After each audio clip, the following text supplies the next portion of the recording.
Blood and Bone, Vampire Secret by Tiffany Berlane.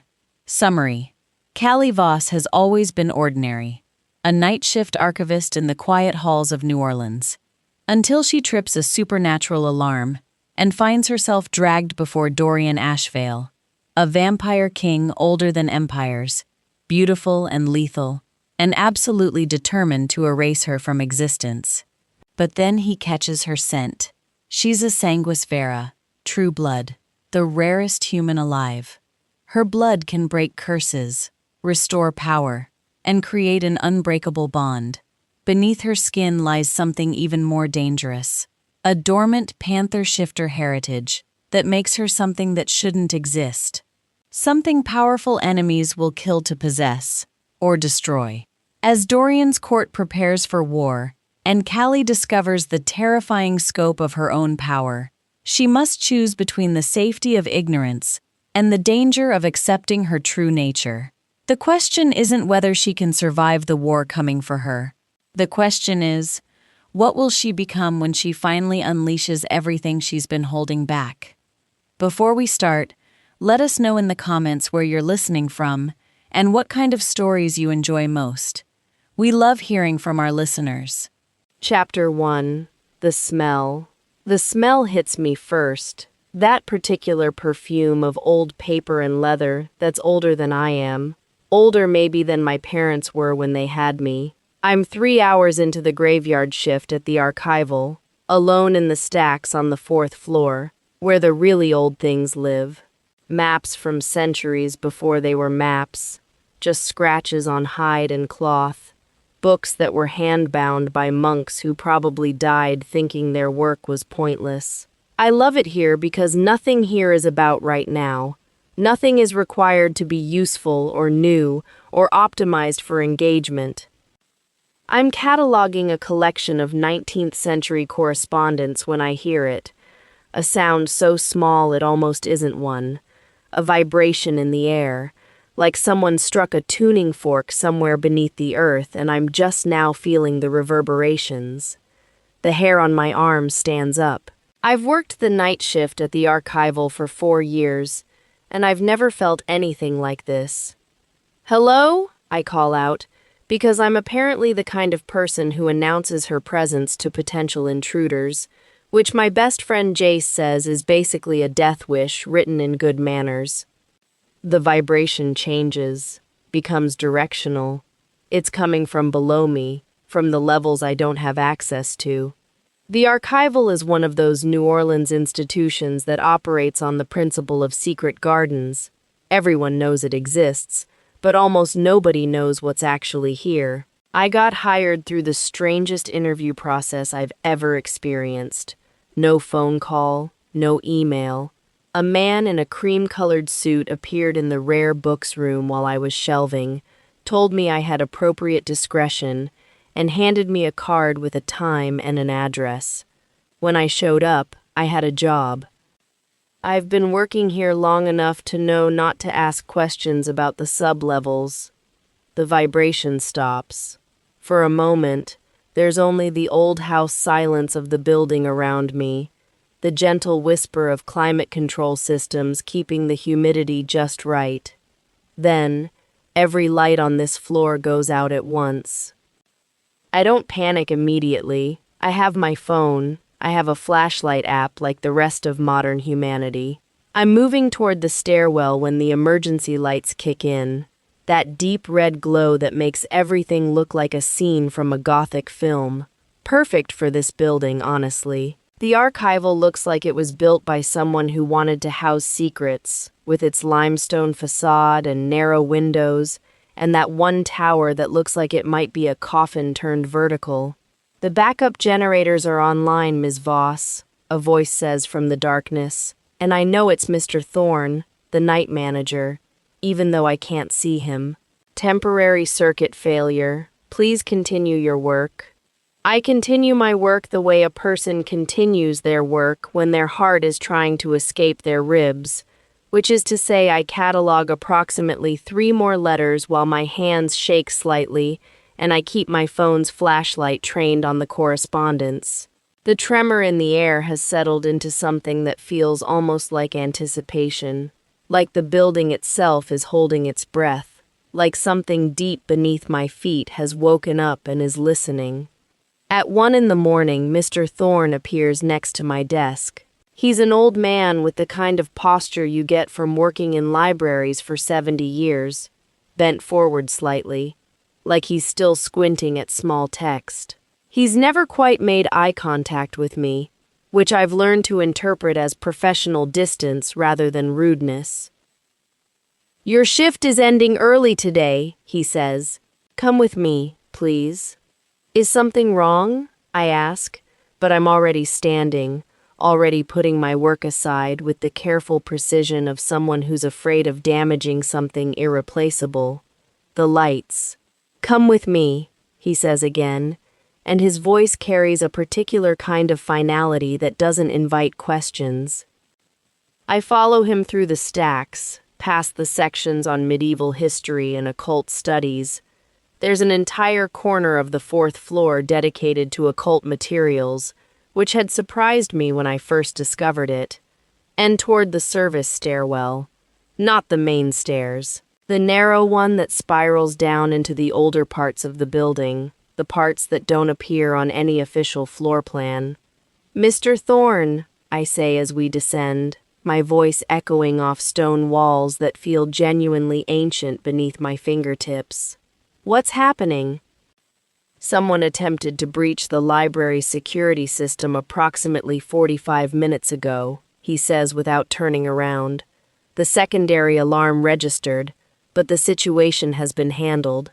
However, you witnessed a reaction to that breach, and therefore you'll need to speak with someone about what you saw and heard."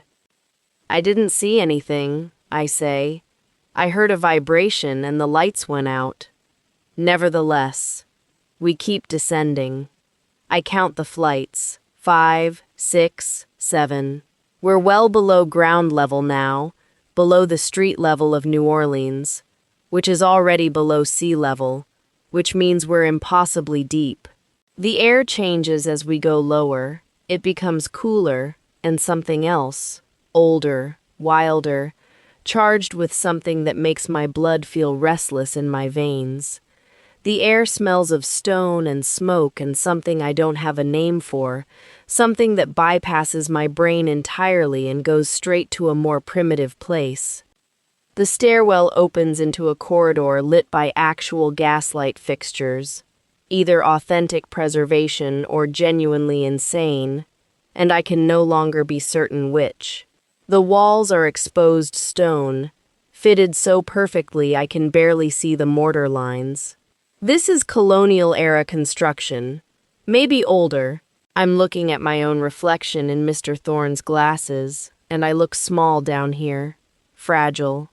"In here," he says, gesturing to a heavy wooden door that's open just enough to reveal darkness beyond. I step through, and my eyes are still adjusting when I feel it. That vibration again, but closer now.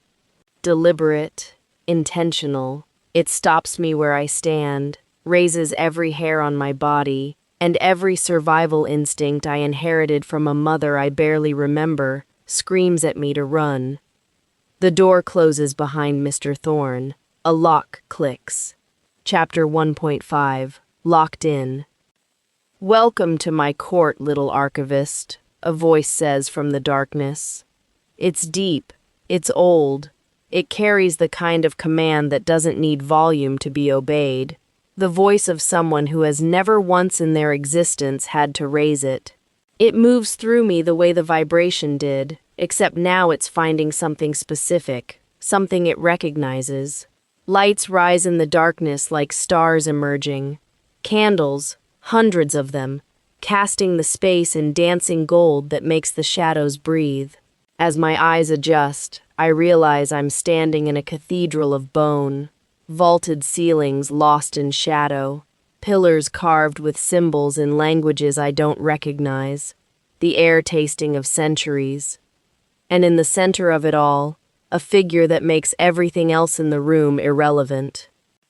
He's sitting on a throne carved from dark wood and pale bone, and he's watching me the way a predator watches something that smells like prey, but moves like something else entirely. Something it hasn't encountered before. Something that makes it go very, very still. He's striking in a way that doesn't register as human beauty. Too precise. Too much. His eyes are copper dark, and they don't move from my face, and I have the sensation that he's reading something in my expression that I didn't know I was writing.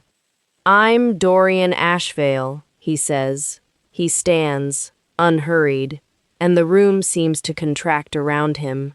"And you've been working above my head for 4 years." A pause. "I've been wondering when you'd find your way down." He descends from the dais, slow and deliberate, and the closer he gets, the harder it is to remember that I should be afraid. The vibration in the air is coming from him. It always was. And my blood, inexplicably, recognizes it, responds to it like a tuning fork struck by its perfect match. He stops 2 feet from me, close enough that I can see the age behind his eyes, the weight of it, centuries stacked behind irises that look like they've watched empires fall and found it interesting. His gaze drops to my throat, where my pulse beats against my skin. Whatever he sees there makes something in his expression shift. Not hunger exactly, something more complicated and far more dangerous than hunger. "You have your mother's blood," he says quietly, almost to himself. His eyes return to mine, and the copper is darker now, deeper, like something behind them has just caught fire. I should have known. I should have recognized it the moment you walked through my door. He exhales slowly. This changes everything. The woman with silver hair, the one I've been trying not to look at, moves forward from her position at the edge of the room. "Dorian, leave us," he says, still quiet, still not raising his voice. The woman stops as if she's hit a wall. He looks at me again, and I realize 2 things simultaneously: that I am absolutely in danger, and that some part of me, the part of me that responds to the vibration in his voice, the part that's been restless and unnamed my entire life, isn't afraid of that at all. "Tell me your name," he says. Not a demand, almost a question, like he's already read the answer somewhere in the lines of my face and just wants to hear my voice say it. "Callie Voss," I say. Something breaks open in his expression, not wide open, nothing so dramatic. Just a crack in all that careful control, a single fracture, and through it I see something I wasn't expecting. Recognition, relief. The expression of someone who has been waiting for something for a very, very long time and has just stopped waiting. "Callie." He says my name like it means something, like it answers a question he's been carrying for decades. "I knew your mother, and now I need to know something." He takes one more step, closing the distance until I have to tilt my chin up to hold his gaze, until I can feel the strange warmth radiating from something that should run cold. "How much did she tell you about what you are?" My heart is hammering so loudly I'm certain he can hear it. "Nothing," I whisper. His jaw tightens, a muscle moves, and then I have to tell you something that's going to be very difficult to hear, and I need you to stay in this room when I do. Not because I'll stop you if you run. His eyes hold mine with an intensity that makes my knees feel unreliable, but because once you know, you'll understand why you don't want to. He reaches out, and his fingers brush the inside of my wrist. Barely a touch, barely anything, but the point of contact burns like a brand, and I feel the vibration shift, resonate, lock into something that feels horribly, perfectly like recognition. "You're not in danger from me," he says. "You're in danger from everyone else. And the only thing standing between you and them," his thumb moves once across my pulse point, and his eyes drop to watch the motion with a focus that makes my breath go shallow, "is me." I don't leave. I don't know yet if that makes me brave or catastrophically stupid, but as his hand closes gently around my wrist and he turns to lead me deeper into his court, I understand one thing with absolute clarity. My life, as I knew it, ended when I walked through that door. And somewhere beneath my skin, in a place I didn't know existed until his fingers found my pulse, something ancient wakes up and opens its eyes. Chapter 2: The Underground. Being kidnapped, because that's the word I'm using, regardless of how polite everyone is being about it, is not how I thought today would go. I thought I'd shelve some old maps, maybe drink too much coffee, maybe text Jace that I wanted crawfish étouffée for lunch. I did not think I'd be standing in a subterranean court that shouldn't exist, surrounded by people who move with the fluid grace of things that are not human, while a man with eyes like molten copper told me my name like it was a revelation. I'm still processing the room. I can't quite stop processing the room. Cathedral ceilings swallowed in shadow, columns carved with symbols that predate any written language I can name, candlelight making everything amber and alive, and in the center of all of it, a throne carved from dark wood and something pale that I refuse to identify. The whole space breathes with age. I feel like I've stepped into the interior of something's chest. There are others here.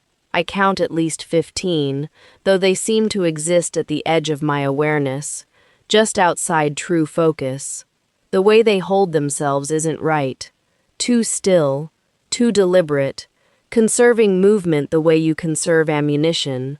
The woman closest to Dorian is the most unsettling. Severe, silver-haired despite the face of someone in her 30s, with eyes the color of fog that hold no warmth whatsoever. She's been staring at me since I arrived, like she's already made a decision about me and it wasn't favorable. "The girl is disrespectful," she says. Her voice is silk wrapped around a blade. "The girl is frightened," Dorian says, "and she has every right to be." He glances at her. "Mira, sit down." Mira sits, but the way she does it suggests she considered not obeying. That's interesting. In my experience, lieutenants in absolute power structures don't usually hesitate. It suggests cracks, or at least the possibility of them. "I can explain," Mr. Thorne says from somewhere behind me. I actually laugh. It comes out slightly unhinged, which is fair. Can you explain why I'm in a room that looks like a fantasy novel with poor architectural choices, surrounded by people who might not be people, while a man named Dorian Ashveil says my name like he already knows it? The silence that follows is not uncomfortable for anyone except me. Dorian descends from the dais. He moves the way the vibration moved earlier, through the room rather than across it, bending attention toward himself like a gravitational field. When he reaches me, he's close enough that I have to consciously resist taking a step back. Up close, he's even harder to categorize. Beautiful in the way dangerous things are beautiful. Precisely, deliberately, as a warning that your instincts are helpless against. "The archival isn't primarily a library," he says, as though we're having a normal conversation in a normal place. "It's a vault. It contains things that are extraordinarily valuable and, in the wrong hands, extraordinarily dangerous. Someone tried to access those things approximately an hour ago." He pauses. "They no longer present a problem. I don't ask what happened to them. Some questions close doors you can't reopen. I was on the 4th floor, I say carefully. I heard a vibration. The lights went out. That's all I witnessed." "That's more than you think," he says. "The vibration you felt is a response to magical interference. Most humans don't register it at all. The fact that you did tells me something about you that changes your situation considerably." "My situation?" I repeat. "You mean the part where I'm underground against my will?" "The part where you're in protective custody," he says. The people who breached my vault are part of an organization that will now investigate every contact point, including the night cataloger who was present during the breach. You're not here because I want to hold you. You're here because stepping outside these walls would be... Something moves through his expression, controlled before it can fully form, inadvisable. How long? I ask. Until it's safe. That's not an answer. No, he agrees, it's not. He studies me the way I imagine he studies everything, with absolute attention, like the world beyond this moment has ceased to exist. I feel it as a physical thing, being looked at by him, like stepping into direct sunlight after a long time underground. What's your name? He asks, even though I already told him. I think he wants to hear it again. Callie Voss, I say. Callie, he says it quietly. There's something in the repetition that feels deliberate, like he's testing the weight of it. His eyes don't leave mine. How long have you worked at the archival? 4 years. Did you ever find the work strange, being selected the way you were, for a private institution most people don't know exists? All the time, I say, but rent in this city is expensive. Something that might be amusement touches the corner of his mouth. It's gone before I can be sure. Your family, is there anyone who would notice your absence? A partner? Parents? My mother died when I was 14, I say. The words come out flat the way they always do, worn smooth from years of use. My father moved to California. We're not close. There's a best friend, Jace, but I don't see how that's... You'll stay here, Dorian says. Not a request, not phrased as one, but not cold either, just certain. The way someone is certain about things they've decided cannot be otherwise. You don't get to just... The alternative, he says quietly, is that you leave, and by morning, the people who breached my vault will know exactly who you are and will have already begun debating whether you're a liability or a resource. I'm not giving you that choice to frighten you. His eyes are steady on mine. I'm giving it to you because you deserve to understand what you're choosing between. Mira makes a sound of quiet disagreement from somewhere behind him. He doesn't acknowledge it. Someone will show you to the guest quarters, he says. You'll have access to most of the court. The library, the gardens. You're not a prisoner, Callie. You're just... A pause, something flickering at the edges of his control. Somewhere you're protected. A younger woman steps forward from the periphery, dark hair, symmetrical features, the kind of face that might have launched 1,000 ships at some point in history. Her smile is almost kind, almost normal. I'm Elena, she says to me. I'll show you where you'll be staying. The room is genuinely nice. We renovated last year. I follow her toward the corridor, but not before I catch Dorian watching me leave. His expression hasn't changed, still controlled, still careful, but his eyes track me with an intensity that says something different from his voice. Something he isn't saying aloud. The guest quarters are nicer than they have any right to be. Elena leads me through corridors lit by careful gaslight to a room that could exist in a boutique hotel in the French Quarter. Real sheets, bookshelves, a bathroom with working plumbing, a small courtyard garden visible through a narrow door, breathing with plants and insect sounds and the impossible suggestion of open air. The library's available, Elena says, gesturing at the shelved wall. And there's the courtyard. We maintain the ecosystem. It helps with the psychological aspect of being underground. How long have you been underground? I ask. Her expression becomes carefully neutral. That depends on a lot of factors. How long for you? She considers me for a moment. Then, 173 years, give or take. She says it the way someone says they've been at a job for a while. Good night, Callie. She leaves before I can respond, and I'm alone in a beautiful room that is absolutely a cage. I sit on the bed and put my head in my hands and try very hard to think rationally about this. My phone buzzes in my pocket, one bar of signal that shouldn't exist underground. Jace, yo, where are you? Coffee? I try to respond. The signal dies. I'm trapped underground in New Orleans with a man who moves like a weather event and says my name like it means something. A man with 3,000 years behind his eyes and hands that, when they brushed my wrist, made my blood feel like it recognized him.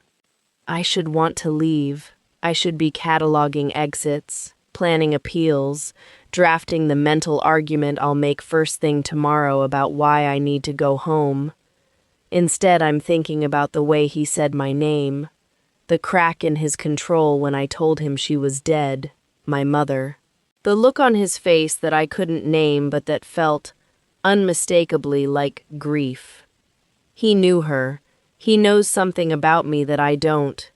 And the worst part, the part that makes the rational argument impossible, is that I'm not sure I want to leave before I find out what it is. My phone buzzes again, one bar, impossibly, not Jace this time, an unknown number, a single line of text. Don't trust the silver-haired woman. She's been waiting for something to use against him. Don't give her you. The message disappears before I can screenshot it. The signal dies. In the dark of my beautiful cage, I stare at the blank screen and understand that whatever is happening here is much larger than a security breach, and I am already in the middle of it. Chapter 3. The Photograph. The next 3 days are surreal in a way that defies normal description. I'm given access to most of the court, the main library, the gardens, the common areas where people cluster and speak in languages I don't always recognize. No one stops me from moving freely, but there's always someone nearby. A casual watcher, a friendly face that belongs to something that could probably snap my neck without breaking a sweat. It's protective custody as performance art. Dorian doesn't come near me. I notice this with an acute precision that tells me I'm not dealing with a normal situation.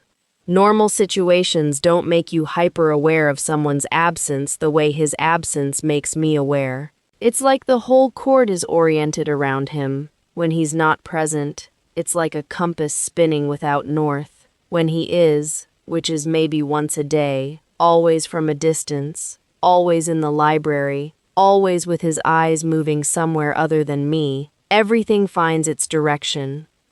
He's avoiding me deliberately, and I don't know yet if that's kindness or cruelty. Mira watches me with an expression that hovers between suspicion and something more complicated. She's the one who asks the questions. Where do I live? Who do I know? What do I do in my free time? And then, slipped in at the end, almost casual, have you ever been told you had any unusual family traits? The question lands wrong. I tell her what I've always told myself, that I'm normal, unremarkable, that my mother died and that was that. She doesn't believe me. It's written all over her silvery face. On the third day, I'm in the library. The real library, not the one upstairs where I work, but the one that extends deeper into the earth than I can fathom. Shelves rising 4 and 5 stories, books organized in a cataloging system that bears no resemblance to anything I was trained in. Something older, something that speaks to how these creatures, vampires, I've pieced together from overheard conversations and the way no one ever eats, organize knowledge differently from the living. I'm running my fingers along a shelf of leather-bound volumes when I find it. A photograph, tucked into the spine of a book on Renaissance alchemy. Old enough to be fragile, black and white, edges worn soft. 2 people in front of the cathedral basilica in New Orleans. A young woman with my mother's eyes, my mother's stubborn jaw, my mother's way of standing like she's daring the world to try her. And beside her, with his arm linked through hers, a man with copper eyes and the kind of face that doesn't age, the same sharp features, the same terrible, careful beauty. Dorian, unchanged, smiling. The date stamped on the back, 1987. The photograph slips from my fingers. When it hits the marble floor, the sound is loud enough to echo. "That's not yours to find," a voice says from the darkness behind me. I spin. He's standing 10 feet away, close enough that I can see the precise shade of his eyes in the library's dim light. Far enough that I can't read his expression with certainty. He looks like something carved, beautiful and immovable and carved, and his gaze is on the photograph, not on me. "That's my mother," I say. My voice is steady, which is a small miracle. "You knew her. You know me. You brought me down here knowing that." "I brought you down here because someone breached my vault," he says. "Because you work at the archival, that's all." "You're lying." The courage for it arrives before I can second-guess it. "You've been avoiding me for 3 days." That's not what someone does when they've accidentally employed a stranger's daughter, and every time you're in this room you look at me like what? He says it very quietly. I don't have the word for it. Like recognition, like grief, like something he's been trying to put down for a long time and keeps finding still there. "Like you know exactly who I am," I say instead. He's silent. Long enough that I think he's going to deny it again. Then, "Your mother was a remarkable woman. I knew her briefly, many years ago." He crosses to where the photograph fell and picks it up with hands that are careful in a way that suggests the object is more fragile than paper. He looks at it for a long time. "I didn't know she had a child. When you were hired at the archival, the hiring process is rigorous, but the results don't include family history. I had no way to know." "But you recognized me," I say. "When I came down here, you said my blood." "Yes," he says. "I recognized it the moment you walked through that door." He hands me the photograph. His fingers brush mine in the exchange, and the contact does what it always does. Creates a spark, a resonance. Something in my blood responding to something in his proximity that I don't have language for yet. "Your mother asked me not to look for you," he says quietly. "She made me promise. She said you deserve to be normal, to not know what she was, what you are." A pause. "I kept that promise. Even when you were hired upstairs. Even when every instinct I have was screaming." He stops himself. The silence between us is charged with everything he didn't finish. "What am I?" I ask. He finally looks at me directly. Copper eyes, deep and old and currently very focused on my face. "Something rare," he says. "Something that people have been looking for and are willing to do considerable harm to find." He takes a slow breath. "You're going to want to sit down, Callie, because everything you think you know about your mother is about to change." He moves toward me, not fast, not threatening, but with the specific intention of someone who has run out of reasons to keep his distance. He stops close enough that I can feel the warmth that shouldn't exist in something immortal, and his hand comes up to my jaw, tilting my face toward the light. "She made me promise never to touch you," he said quietly. For a brief moment, his hand rested gently against my cheek, the simple gesture carrying more meaning than either of us could put into words. "I'm about to break that promise." His gaze lingered on me before meeting my eyes again, filled with a quiet resolve that made it impossible to look away. "And I need you to understand that what I'm going to tell you next," he continued, "will make that feel like the smallest promise I've broken." He steps back, and the distance is a kind of loss I wasn't prepared for. "Come with me," he says. I follow him. And I know, somewhere in the part of me that always knew the archival was more than it appeared, that the interview was strange, that the fourth floor hummed at frequencies other people couldn't hear, that I am walking towards something I can't walk back from. I go anyway. Chapter 4. What She Was. I don't sleep. The room is comfortable enough. Real bed, books, the courtyard garden breathing at the edge of the space. But my nervous system is running on pure adrenaline, and sleep feels like an act of faith I can't currently afford. I pace. I read the same paragraph of a book on Victorian history approximately 50 times. I listened to the muffled sounds of violence beyond the locked door, and once, distinctly, what sounds like an explosion somewhere below. Someone inside this court is trying to have me killed. Someone I've smiled at, probably. Someone who smiled back. The spiral is productive compared to the alternative, which is sitting with the knowledge that my blood makes me worth more dead than alive in certain circles, and that I have no idea how many of those circles exist. The sun rises, I assume. There's no window, and I'm still awake when the knock comes. "Callie," Elena says. "It's me. Let me in." Every instinct says trap. I open the door anyway, because at some point you have to take a risk or spend forever in a locked room. Elena looks worse than I feel, makeup smudged, blood on her sleeve, eyes glassy with the specific quality of someone who's been awake for too long on the wrong side of a crisis. "The poisoning was worse than they initially thought," she says, moving into the room.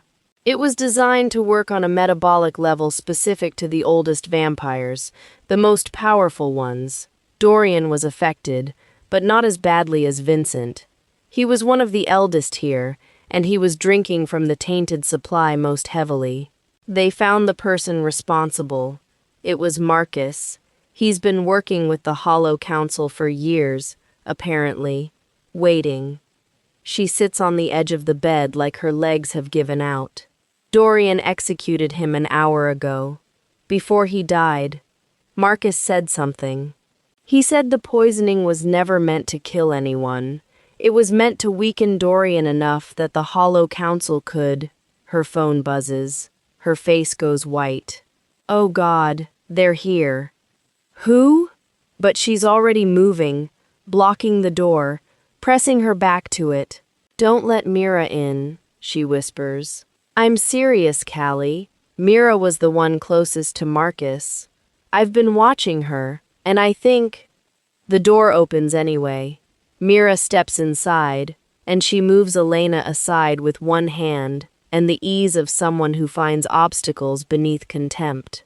Elena hits the floor, bleeding from a wound that appeared without visible cause.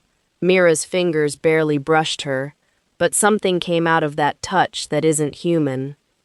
"You need to come with me," Mira says. Her colorless eyes are fixed on me with the intensity of someone executing a plan they've been holding for a long time. Dorian said. "Dorian is unconscious," Mira says. "The poison hit him harder than we let on. He'll be incapacitated for at least another day, which means what happens next is no longer his decision." She steps forward. "It's mine."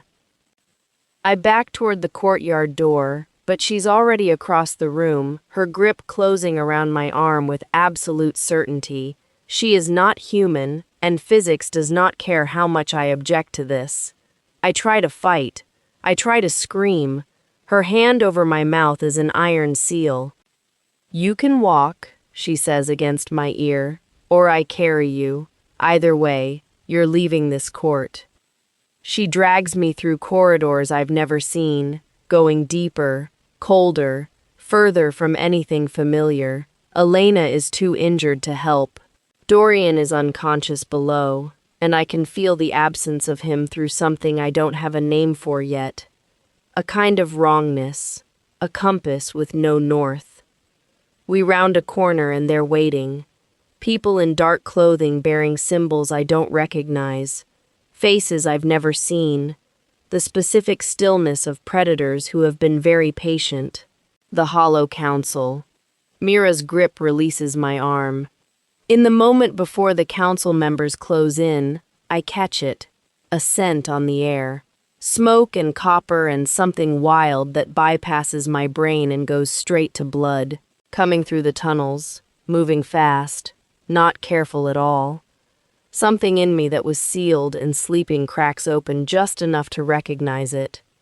Dorian, poisoned, incapacitated, supposed to be unconscious, is coming. Because the bond, even half-formed, even damaged, is screaming loud enough to drag him back from the edge of healing sleep. Because my fear is his fear. Because whatever ancient thing lives inside him has decided that dying in a corridor is preferable to letting me be taken. Mira hears it too. She takes one step backward, and then the tunnels light up, and the world descends into absolute chaos. And the last coherent thought I have before everything becomes fire and movement, and the terrifying beauty of Dorian Ashveil unleashed, is this. He came. He always was going to come. Chapter 5. The Poison. Dorian moves through the hollow council members the way a storm moves through a forest, with absolute indifference to what was standing there before. I press myself against the tunnel wall and watch him work. It's not fighting exactly. Fighting implies two sides with a chance. This is something else. This is 3,000 years of accumulated fury given a target, and every member of the council who thought they could take me while he slept is learning in real time what a catastrophic miscalculation that was. The tunnels fill with sound, the crack of stone, the wet tear of things I don't want to examine, Mira's scream as Dorian catches her by the throat and lifts her off her feet like she weighs nothing. "You touched her," he says, and his voice doesn't sound human. It sounds like something geological. "You put your hands on her and dragged her through my court." Mira claws at his grip. Her colorless eyes are wild with a terror I find grimly satisfying. The council ordered. The council is dying in this hallway. His grip tightens, and you are going to tell me everything they planned, everything they know about her blood, and every name of every person who thought tonight was a good idea. Or I'm going to find out the old-fashioned way, and that will be considerably less pleasant for you. He drops her. She hits the stone floor gasping, and two of his guards materialize from the shadows to pin her in place. Then he turns to me. The transition is instantaneous. 1 second he's the ancient predator, terrifying, merciless, something out of a nightmare. The next, he's crossing the tunnel in 2 strides, and his hands are on my face, and his eyes are searching mine with a desperation that makes my chest ache. "Are you hurt?" His thumbs trace my cheekbones. Did any of them?" "I'm okay." My voice is shaking. "Dorian, I'm okay." "She didn't hurt me. I will kill every last one of them." He says it the way other people say I love you, with absolute sincerity and no awareness that it should be frightening. Anyone who touches you, anyone who looks at you with intent, I will. "You're burning up." I press my hand to his forehead and feel the fever raging beneath his skin. The poison. He was supposed to be unconscious, healing, and instead he dragged himself out of a medical bed and fought through a corridor of enemies to reach me. "Dorian, the poison. You need to go back. You need—" His knees buckle. I catch him, or try to. He's twice my size and mostly made of whatever vampires are made of, which is apparently very heavy. We go down together, my back hitting the tunnel wall, his weight settling against me with a finality that terrifies me. "Don't you dare," I whisper. "Don't you dare pass out on me in a tunnel full of dead people." "Not dead," he murmurs against my shoulder. "Mostly incapacitated." A pause. "One of them might be dead." "Dorian, I'm fine." He's not fine. I can feel the fever through whatever half-formed bond connects us, a wrongness spreading through his body like ink in water. The poison was designed for the oldest, most powerful vampires, and he just burned through whatever reserves he had left fighting his way to me. Elena appears at the end of the corridor, limping, one arm cradled against her chest. She takes in the scene, the scattered bodies, Mira pinned to the floor, Dorian collapsing against me, and her expression goes flat with professional calm. "Medical wing," she says. "Now, both of you." "I'm not injured," I say. "No, but he is, and he's not going to let anyone touch him unless you're in the room." She moves to Dorian's other side and helps me lever him upright. The bond does that, makes them unreasonable. "I am perfectly reasonable," Dorian says, but his words are slurring and his skin is gray. We half carry, half drag him through the tunnels. His hand finds mine somewhere in the dark and grips it with a strength that should hurt but doesn't. Through the bond, that raw, incomplete thing between us, I can feel his body losing a war with the poison. Each step costs him something he can't afford. "Stay with me," I say, echoing the words he said to me in the garden, in the underground. In every moment he chose to stand between me and the dark. "Stay with me, Dorian. Always," he says, and then his eyes close, and his full weight hits me, and Elena is shouting for help, and I'm holding him up with everything I have because the alternative is unthinkable. They take him to the medical wing. They put him on a bed built for someone his size, and the healers descend on him with silver instruments and old blood and the quiet efficiency of people who've done this before. I sit beside him and watch him breathe, in and out. Unnecessary breath, Elena called it. Vampires don't need to breathe, but the oldest ones do it anyway, a habit held over from when they were human. His hand is still holding mine. Even unconscious, even dying, he won't let go. "There's a way to save him," Elena says from behind me, "but you need to understand what it costs." I don't look away from his face. "Tell me, enjoying the story so far? Don't forget to like the video, subscribe to the channel, and let us know your thoughts in the comments." Chapter 6. The Bond Forms.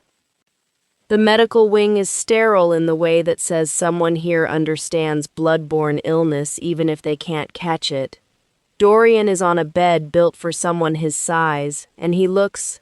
I wasn't prepared for this. I was prepared for beautiful and dangerous and controlled. I wasn't prepared for broken. The fever has grayed his skin. His chest rises and falls with unnecessary breath, and even unconscious, even burning with poison, there's something in his face that looks like it's still trying to hold something together. I've known him for 5 days. "You're in love with him," Elena says from somewhere to my left. She's not accusing, just observing, the way you observe weather. "I've known him for 5 days, I say. "And?" she asks. "Time is relative when the bond is forming. Your body knows before your mind can argue. Some people say it's not real because it's driven by biology. I say that's a convenient way to dismiss something that frightens you." A pause. Love is love, even when it arrives without your permission. I sit on the edge of the bed and reach out to touch his hand. The contact creates a small feedback loop, warmth through whatever connection is still forming between us, incomplete and raw, like a sentence half-spoken. His fingers twitch toward me even in unconsciousness. "How long?" I ask. "If nothing changes, how long does he have?" 3 days, Elena says quietly. 4 if we're lucky. His body will slow down and eventually just stop. She doesn't say it unkindly, just honestly, unless something changes the equation. "My blood," I say. It's not a question. "Yes. Sanguis vera blood can neutralize the poison. but there's a cost. She crosses her arms. The bond would be complete. No partial anymore, no forming, finished and absolute. For the rest of your life, and he would make sure that was a very long life. You would be tied to him, irreversibly. I brush his hair back from his forehead. He's burning. I can feel the fever across the incomplete bond, can feel his body fighting something it can't win against, and the feeling of it, his pain, bleeding through the half-formed connection, is worse than I expected. "What if I want it?" I ask. Elena is quiet for a moment. Then you drink from him first. He drinks from you. You finish what's already started. But Callie, you need to understand that once that bond is complete, there's no negotiating, no distance that heals it, no version of the future where you're fully free. She meets my eyes. Pick your cage carefully. They're all made of different materials, but they're all still walls. I look at him. I feel his fever through the incomplete bond, that raw, half-finished thing between us, and I feel the way his body is losing an argument it's been making for hours. I think about my mother's photograph, about the crack in his voice when he said her name, about the way he said mine like it answered a question he'd stopped hoping to have answered. "Show me how," I say. Elena walks me through it with the careful precision of someone who has lived long enough to understand that some moments require instruction and not poetry. She shows me the placement, the blade, the exact pressure needed on skin that should be more resistant than it is. "It will hurt," she says. And also the opposite. That's how the bond works. It doesn't separate things cleanly. I make the cut. The blade is sharp, silver-edged, and Elena's. My blood comes immediately, darker than it should be, brighter somehow, with a faint luminescence that confirms everything Dorian told me about what I am. I wake him with the bond, and with my voice, and with the scent of what I carry. His eyes open slowly, and they're black, entirely black, pupils blown wide past anything human. And for one long, terrible moment I see the predator he's kept behind 3,000 years of control. Then he smells the blood, and the control loses. He pulled me close, guided more by instinct than conscious thought, as the bond between us drew us together. The exchange of blood began, and I felt the poison slowly giving way beneath the power of my blood. Every passing second strengthened the connection between us, until it felt as though something ancient had finally awakened. I held on to him, steadying us both as the bond settled into place, carrying with it a sense of certainty that neither of us could explain. Following Elena's instructions, I carefully completed my part of the ritual. As our blood was exchanged, the bond reached its final form. A wave of unfamiliar emotions swept through me, his relief, his gratitude, and the quiet certainty that our lives had become permanently intertwined. By the time the ritual was complete, the poison had begun to fade, and I could feel his strength gradually returning. When we break apart, we're both covered in blood, his, mine. The bond between us, complete now, permanent, is humming like a wire with current running through it. His eyes have returned to copper. He looks at me like he's looking at something that cannot be real. "I almost took too much," he says. His voice is rough. "If you hadn't." "I didn't pull away," I tell him. "I drank from you. We finished it." He sits up slowly, and I watch the poison leave him. Watch the color return to his skin, the fever break, his body reclaiming itself from whatever was killing it. He's watching me the same way, drinking in the sight of me alive and present and his, and that last word arrives in my chest with a weight I wasn't prepared for. Not possession, something older, something mutual. "The bond is complete," he says. "I can feel your heartbeat. I can find you anywhere in the world now, from this moment until everything ends. His voice drops. You're mine, Callie. And you're mine, I say. That's how it works.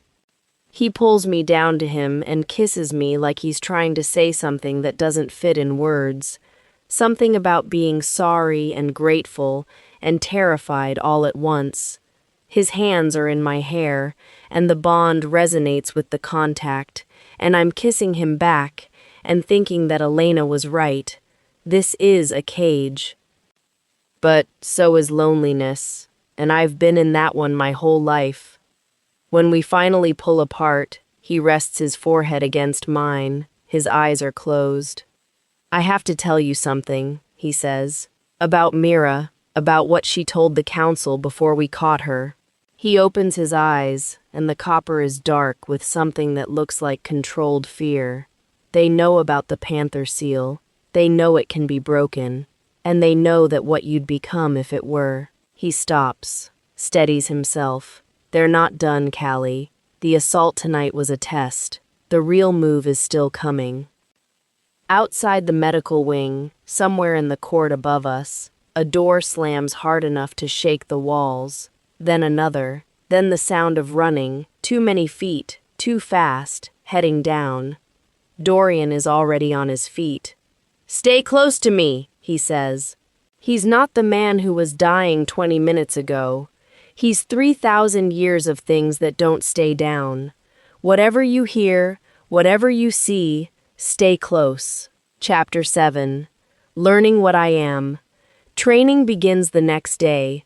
Mira oversees it, which is either a punishment or a test. I can't decide.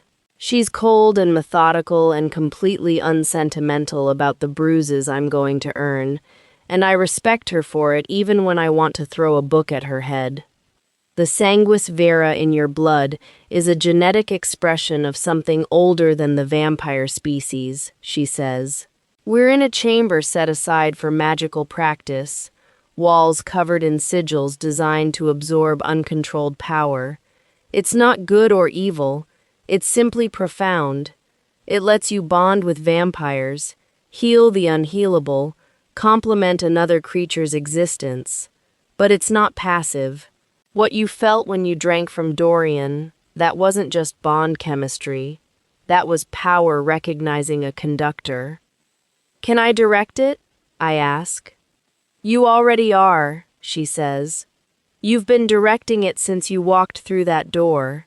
You're keeping it from broadcasting your location to every vampire in a 100-mile radius. The question isn't whether you can control it.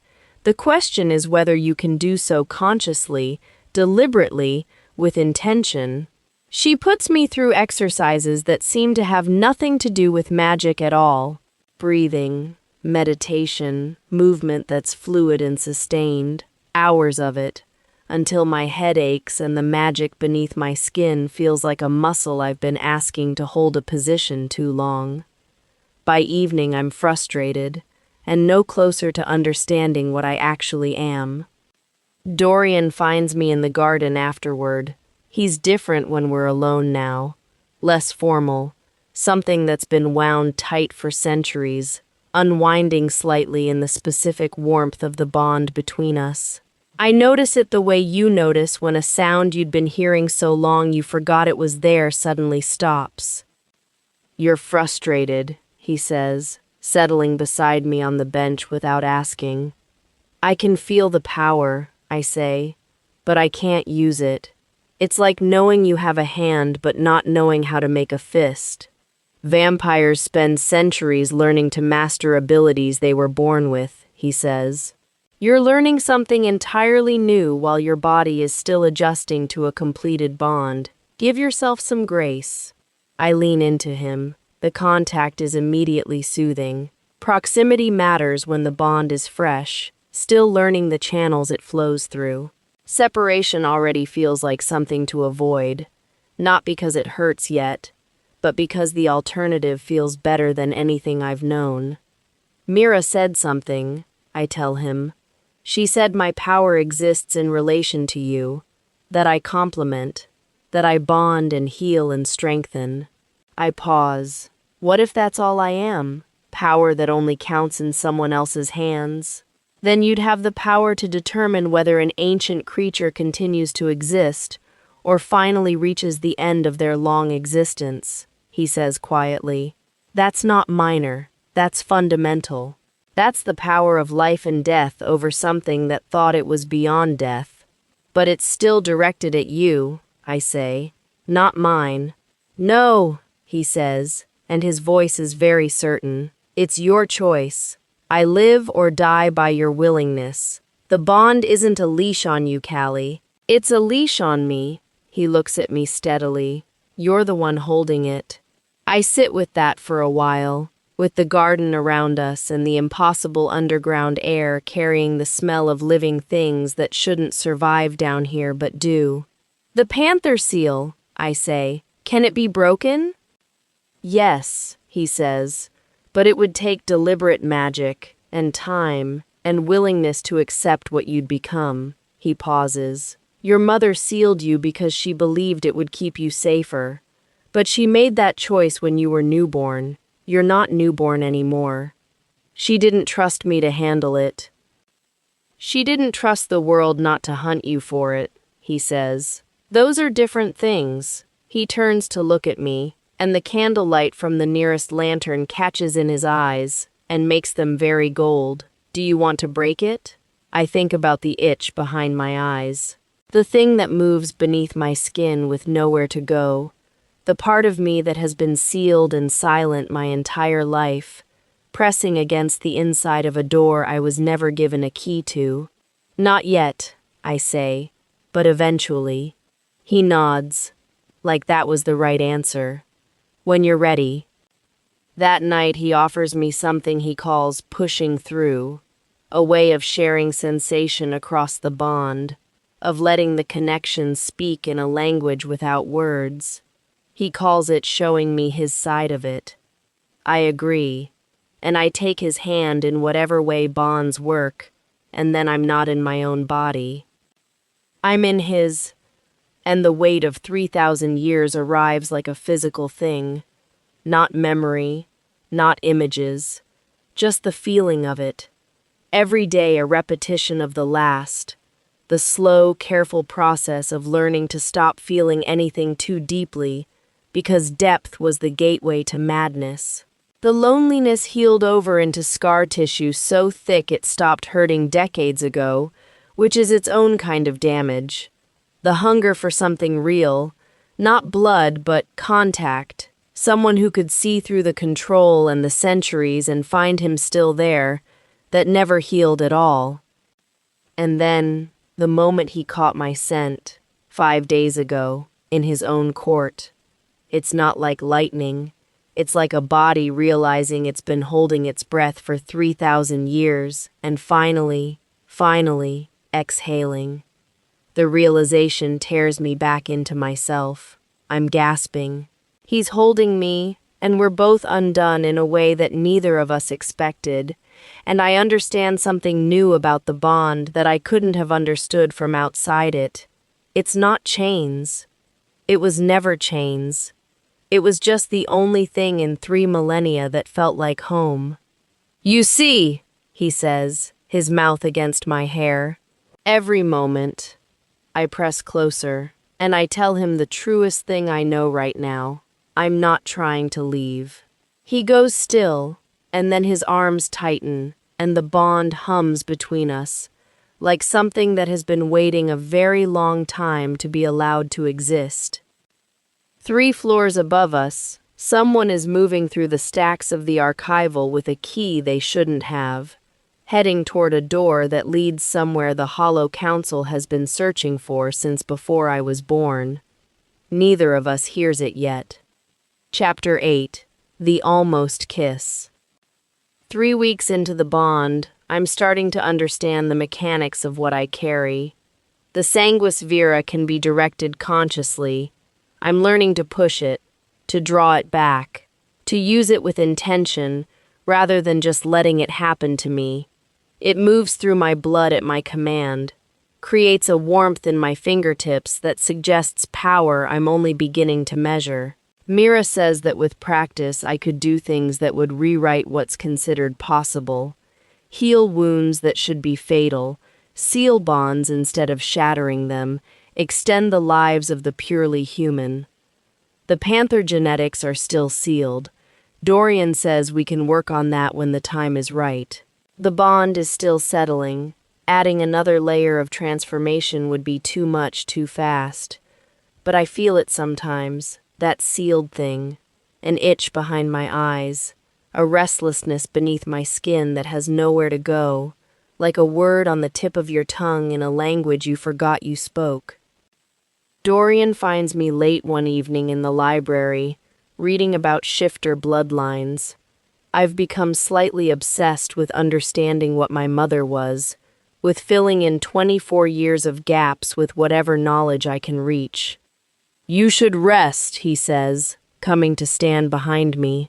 His hand lands on my shoulder, and the bond responds to the contact with something that's become familiar now, warmth and rightness, and the specific relief of two things that belong together finally touching. "I'm trying to understand the panther lineage," I tell him. "Mira said my mother's bloodline was considered ancient even among shifters. I want to know what that means."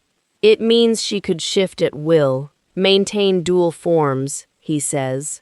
"It means she was considered dangerous and revered in equal measure among her own people. It also means that when she sealed you, she wasn't just protecting you from the supernatural world." His voice is quiet. "She was erasing her own legacy, her entire inheritance, for you, and leaving me defenseless. She believed love was a better defense than claws," he says. "She was possibly wrong about that, but she was your mother, and she was trying." He sets something on the table beside me, a book, old, bound in leather that I don't examine too closely, filled with handwriting that's clearly feminine. I look up at him. "Your mother's journal," he says. "She left it with me, with instructions that I give it to you if you ever found your way here. I should have given it to you weeks ago. I didn't, because I was trying to protect you from more pain. I'm done making that decision for you." I open it with hands that aren't entirely steady. The first entry is dated just after I was born. "She loved you," Dorian says quietly, "more than her own magic, more than her own life. In a world where creatures live for millennia, your mother chose to live for something finite." He pauses. "She chose you. That should be the first thing you know." I read, "She writes about the terror of having me, of realizing what I'd be, of the impossible calculation between keeping me safe and letting me be myself. She writes about Dorian with a tenderness that catches me off guard. Not romantic, she was clear-eyed about what could never be between them, but she loved him in the way you love something that still makes sense when everything else doesn't. She hoped," the journal says, "that if I ever found my way to him, he would be gentle with me. She hoped he would love me the way she couldn't." I close the journal and turn, and Dorian is right there, closer than I realized, reading over my shoulder in the way he lets himself do now that the bond is complete. His eyes are on the page, and his expression is the most unguarded I've seen it. "She asks me to break the seal," he says softly. "When you're ready. She asks me to teach you everything she couldn't. And she asks," he stops, clears his throat. "She asks me to love you the way she wasn't able to, which is the most complicated thing anyone has ever asked me." I stand up. He's been careful for weeks, maintaining deliberate distance, keeping himself controlled and formal and correct, like he's afraid of what he might do if he stops being careful, like the control is protective rather than cold. I'm tired of being protected from him. I step into his space. He goes immediately still, not tense, but alert, aware, the way something ancient goes still when something important is happening. "I'm not my mother," I say. I'm not something that needs to be handled carefully. You're not, he agrees. His voice is very quiet. But I am something that needs to be handled carefully. When I'm close to you, his hand lifts, almost involuntary, reaching for me. I forget to be careful about myself. Good, I say. And I kiss him before he can build another wall between us. A quiet sound escaped him, somewhere between relief and surrender, before he finally returned the kiss. It felt as though he had been holding back for weeks, and now there was no reason to pretend otherwise. His hand rested gently against my hair, and the bond between us seemed to come alive, filling the silence with an unspoken certainty that this moment had been waiting for us all along. I held him a little closer, feeling the steady rhythm of his heartbeat as if it were answering my own. For a long moment, nothing else seemed to matter. His hand settled lightly at my waist as he searched my face, as though trying to remember every detail. He helped me sit on the edge of the reading table before standing beside me, his eyes never leaving mine. There was a quiet intensity in his expression, not threatening but honest, protective, and impossible to ignore. I rested my forehead against his for a moment, and he closed his eyes, releasing a slow breath. It was as if he had finally let go of a burden he had carried for thousands of years, finding peace in a moment he had almost stopped believing would ever come. The library door slams open. Mira, her colorless eyes blazing. The water supply, she says without preamble. The inner sanctum. Someone has been poisoning the main source for weeks. It's just now registering in the oldest of us. Her eyes move from Dorian to me and back. If you've been drinking from the supply— I haven't, Dorian says. But I feel the alarm move through him via the bond, cold and sharp and calculating. The warmth between us is gone, replaced by the ancient strategist who knows this isn't a coincidence. Get it contained, find the source. And Mira, if this is another council move, then we're already at war, she says. And they've been inside our walls for longer than we knew. She leaves. Dorian turns back to me, and the intimacy has shattered like glass. Not gone, but interrupted. Not recoverable tonight. This is why distance was safer, he says quietly.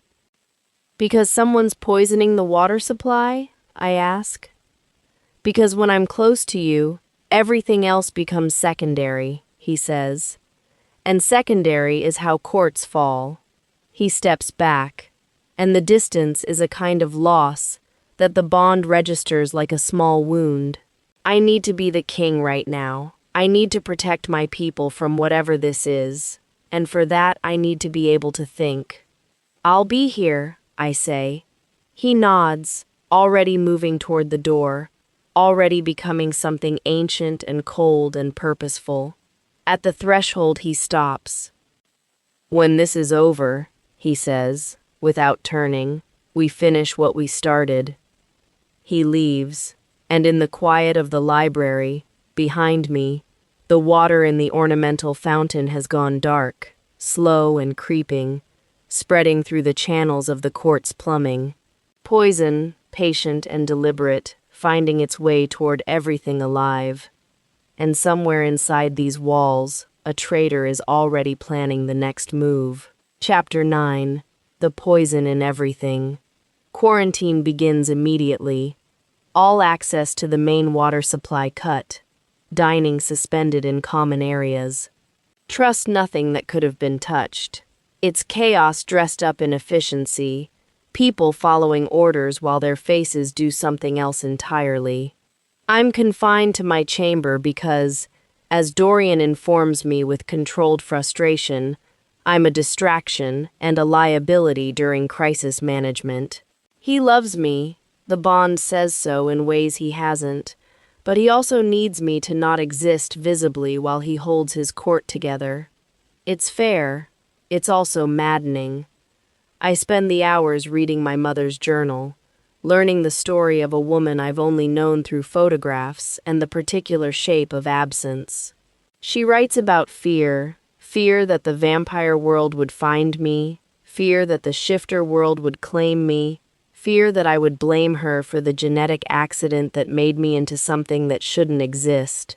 She writes about Dorian, and what she writes surprises me. He is the most dangerous creature I have ever encountered, one entry reads, and also the loneliest. 3,000 years, and he has never found something worth the effort of genuine emotion. I think I frighten him, because I represent the possibility that immortality doesn't have to mean isolation. But he will never be mine, and I will never be his, and that tragedy is probably what makes us so perfect for each other, in the small ways we're allowed. I read that 3 times. The bond isn't creating his feelings for me. It's giving them permission to exist. He's been carrying love for my mother for decades, pressed down, buried under duty and control and the weight of centuries. When he caught my scent, when he understood what I was, that stored emotion didn't disappear. It transferred, grew, became something overwhelming in the way of rivers freed from dams. I'm not second choice. I'm the person he never let himself look for. The last entry, dated 2 weeks before the facility captured her. If you're reading this, Callie, then you've found your way to Dorian and he's told you the truth. I want you to know that I loved him, not in the way a bondmate loves, but in the way someone loves the part of the world that still makes sense. He will protect you because it's in his nature, because the bond will compel him, but he will also let you go, if that's what you choose. That's the measure of him. That's why I trusted him with you. Dorian comes on the 4th day, after the quarantine has been partially lifted. He looks destroyed. Not physically. Vampires heal.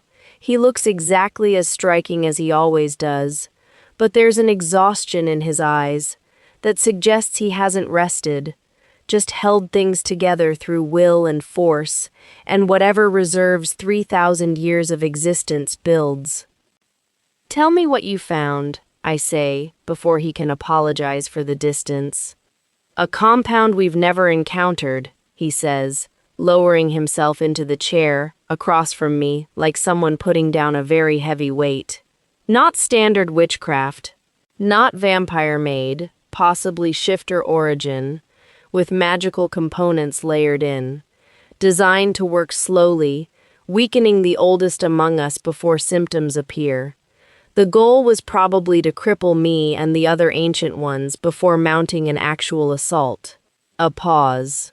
Someone had regular access to the water supply for weeks. Someone trusted. Someone I wasn't watching. Not Mira, I say. No, he agrees. I've tested her extensively. Someone younger. Someone I assumed was insignificant. He's quiet then, looking at his hands, and the bond translates what the silence is. Not just exhaustion. Grief. The specific grief of someone who has given centuries to building something and is watching it be eaten from inside. I cross the room and sit beside him. The contact is immediate relief to both of us. I feel it through the bond, feel the way his shoulders drop slightly, the way centuries of held tension find some small release in something as simple as being next to someone real. We're going to find who did this, I say. Yes, he says, but that's not what I'm thinking about right now. What are you thinking about? He turns to look at me, and the copper of his eyes is very direct. I'm thinking that 3,000 years of existence, and I have never once done this, sat with someone while the world came apart and felt better for the sitting. I don't know what to do with that. I reach out and take his hand. You don't have to do anything with it, I say. Just let it be true. He looks at our joined hands like they're the most improbable thing in the room. Then he turns my wrist over, his thumb tracing the inside of it. The faint mark from the bond sealing still faintly luminescent against my skin, and the touch is so deliberate and careful that it makes my breath catch.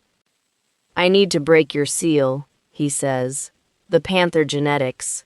I need you to have access to every weapon you carry. The council is going to move again, and when they do—" "When do we start?" I ask. He looks up. Something in his expression shifts. "You're not afraid of it?" "I've been afraid of what I am my whole life," I say. "I'm tired of that being the thing that's keeping me small." He stands and helps me up, and the touch lingers longer than it needs to, his hands on mine, neither of us quite letting go. "Tomorrow," he says quietly. "Tonight, I need you to stay close. The court is still vulnerable, and until we know who the second traitor is—" He stops, frowns. Something moves across his face. "There's a second traitor, Callie. I'm certain of it. The compound needed to be refreshed. That requires access I haven't been able to trace yet. Someone we both trust," I say. He meets my eyes. "Someone you trust," he says, "because they were placed close to you specifically." The implication settles cold. I think of Elena, who found me after Mira locked me in, who brought me to the medical wing, who stood between me and Mira and took an injury for it. I think of how she knew exactly where the medical wing was, exactly what Dorian needed, exactly what to say. "Elena?" I say. Dorian closes his eyes. "I think so, yes." The bond goes very quiet between us, and in that quiet I hear, for the first time, what love sounds like when it's also war. Patient, careful, devastating, and completely unwilling to stop. Chapter 10. The Traitor Revealed. The court is on edge. I can feel it in the way people move. Too deliberate, too watchful, the specific tension of people waiting for something they can't name. The quarantine has been lifted, but the damage remains. 20 people showed symptoms from the poisoned water. 3 of the eldest are still recovering, and trust has developed a structural crack that's visible in every room. I've been training my newfound abilities. The sanguis vira is more responsive now. I can push it toward a specific intention, feel it respond like a muscle learning its function. I can partially shift, let the panther show through my human skin without full transformation. It's strange and necessary, and I'm getting better at it daily. My eyes change first, amber lit from inside, then the nails, then the sharpened senses. It feels like putting on something that was always mine and only just returned. Dorian watches me train with the focus of someone who is both proud of and terrified by what I'm becoming. He doesn't say either of those things. He just watches, and the bond says both. Mira approaches me one evening in the library, which is where I go when I can't sleep and don't want to disturb him. "We're going to catch the traitor," she says without preamble. She does everything without preamble. I've started to find it efficient rather than cold. "How?" I ask. "By using you as bait," she says. "The council has been patient. They're waiting for a window, a moment where you're separated from Dorian, vulnerable. So we give them the window, we set the stage, we draw them out and catch them moving. And I don't die in the process," I say. "That's the intention," she says, and her tone suggests that the intention is very firm. "You're stronger than they think. Sanguis vira, panther genetics. A completed bond to someone who will tear apart anything that genuinely threatens you. They expect a frightened human. We give them that appearance. Then we see what moves." Dorian hates the plan. When Mira presents it, he goes very still in the way. That means he's controlling something that would prefer not to be controlled. "No," he says. Flat. "We find another method." "There is no other method," Mira says. "I've tried everything else.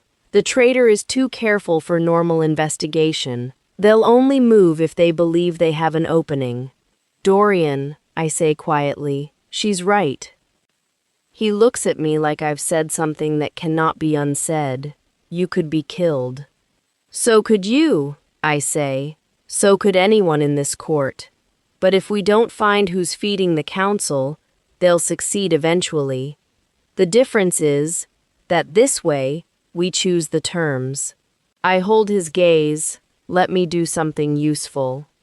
The silence between us is the bond negotiating. I can feel him not wanting this.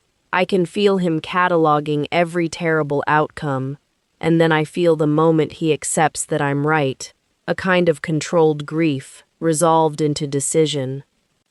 You stay within bond range, he says. The moment I feel genuine fear from you, the moment it's anything other than performed. You come, I say.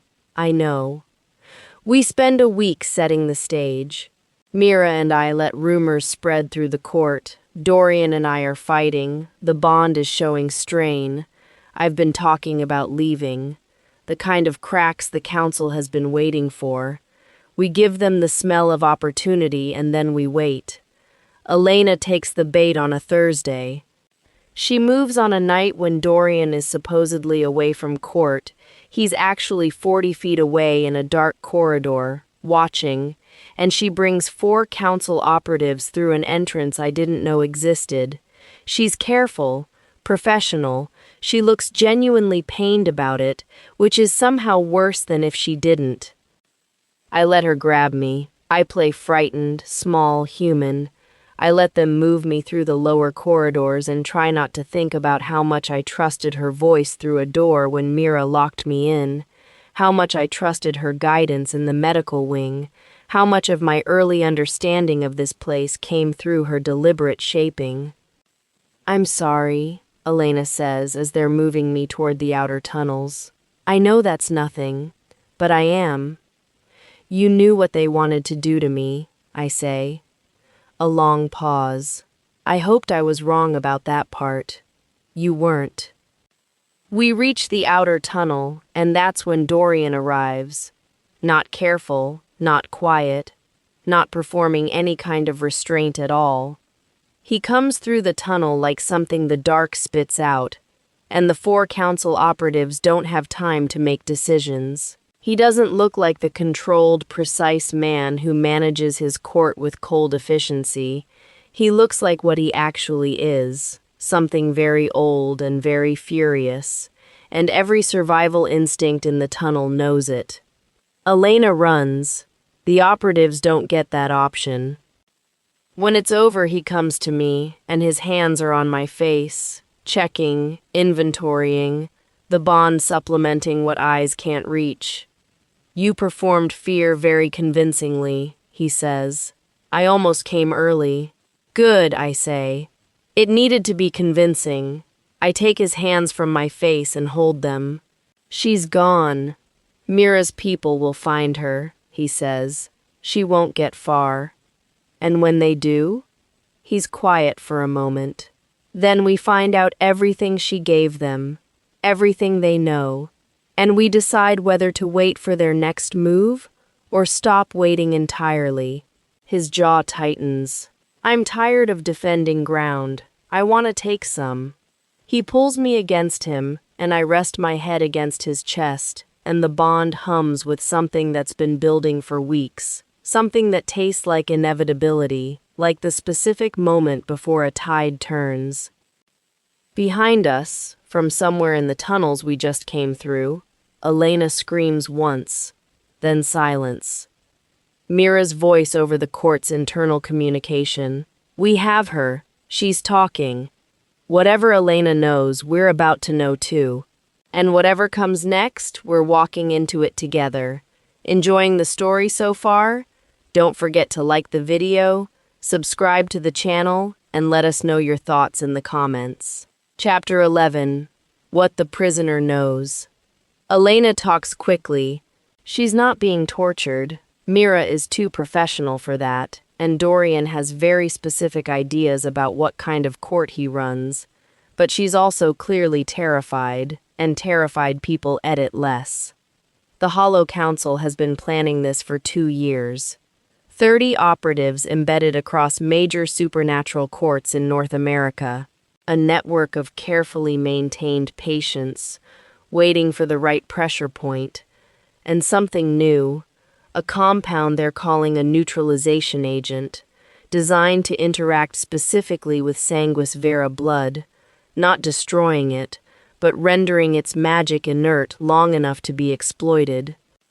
A single drop, Elena says, her voice hollow, introduced through the bloodstream. It wouldn't harm you physically. It would just disconnect you from the magic, from the bond. She looks at me across the interrogation room with an expression that's more complicated than I want it to be. Enough to make you both vulnerable. Where's their main facility? Dorian asks. I don't have an exact location. They kept me compartmentalized.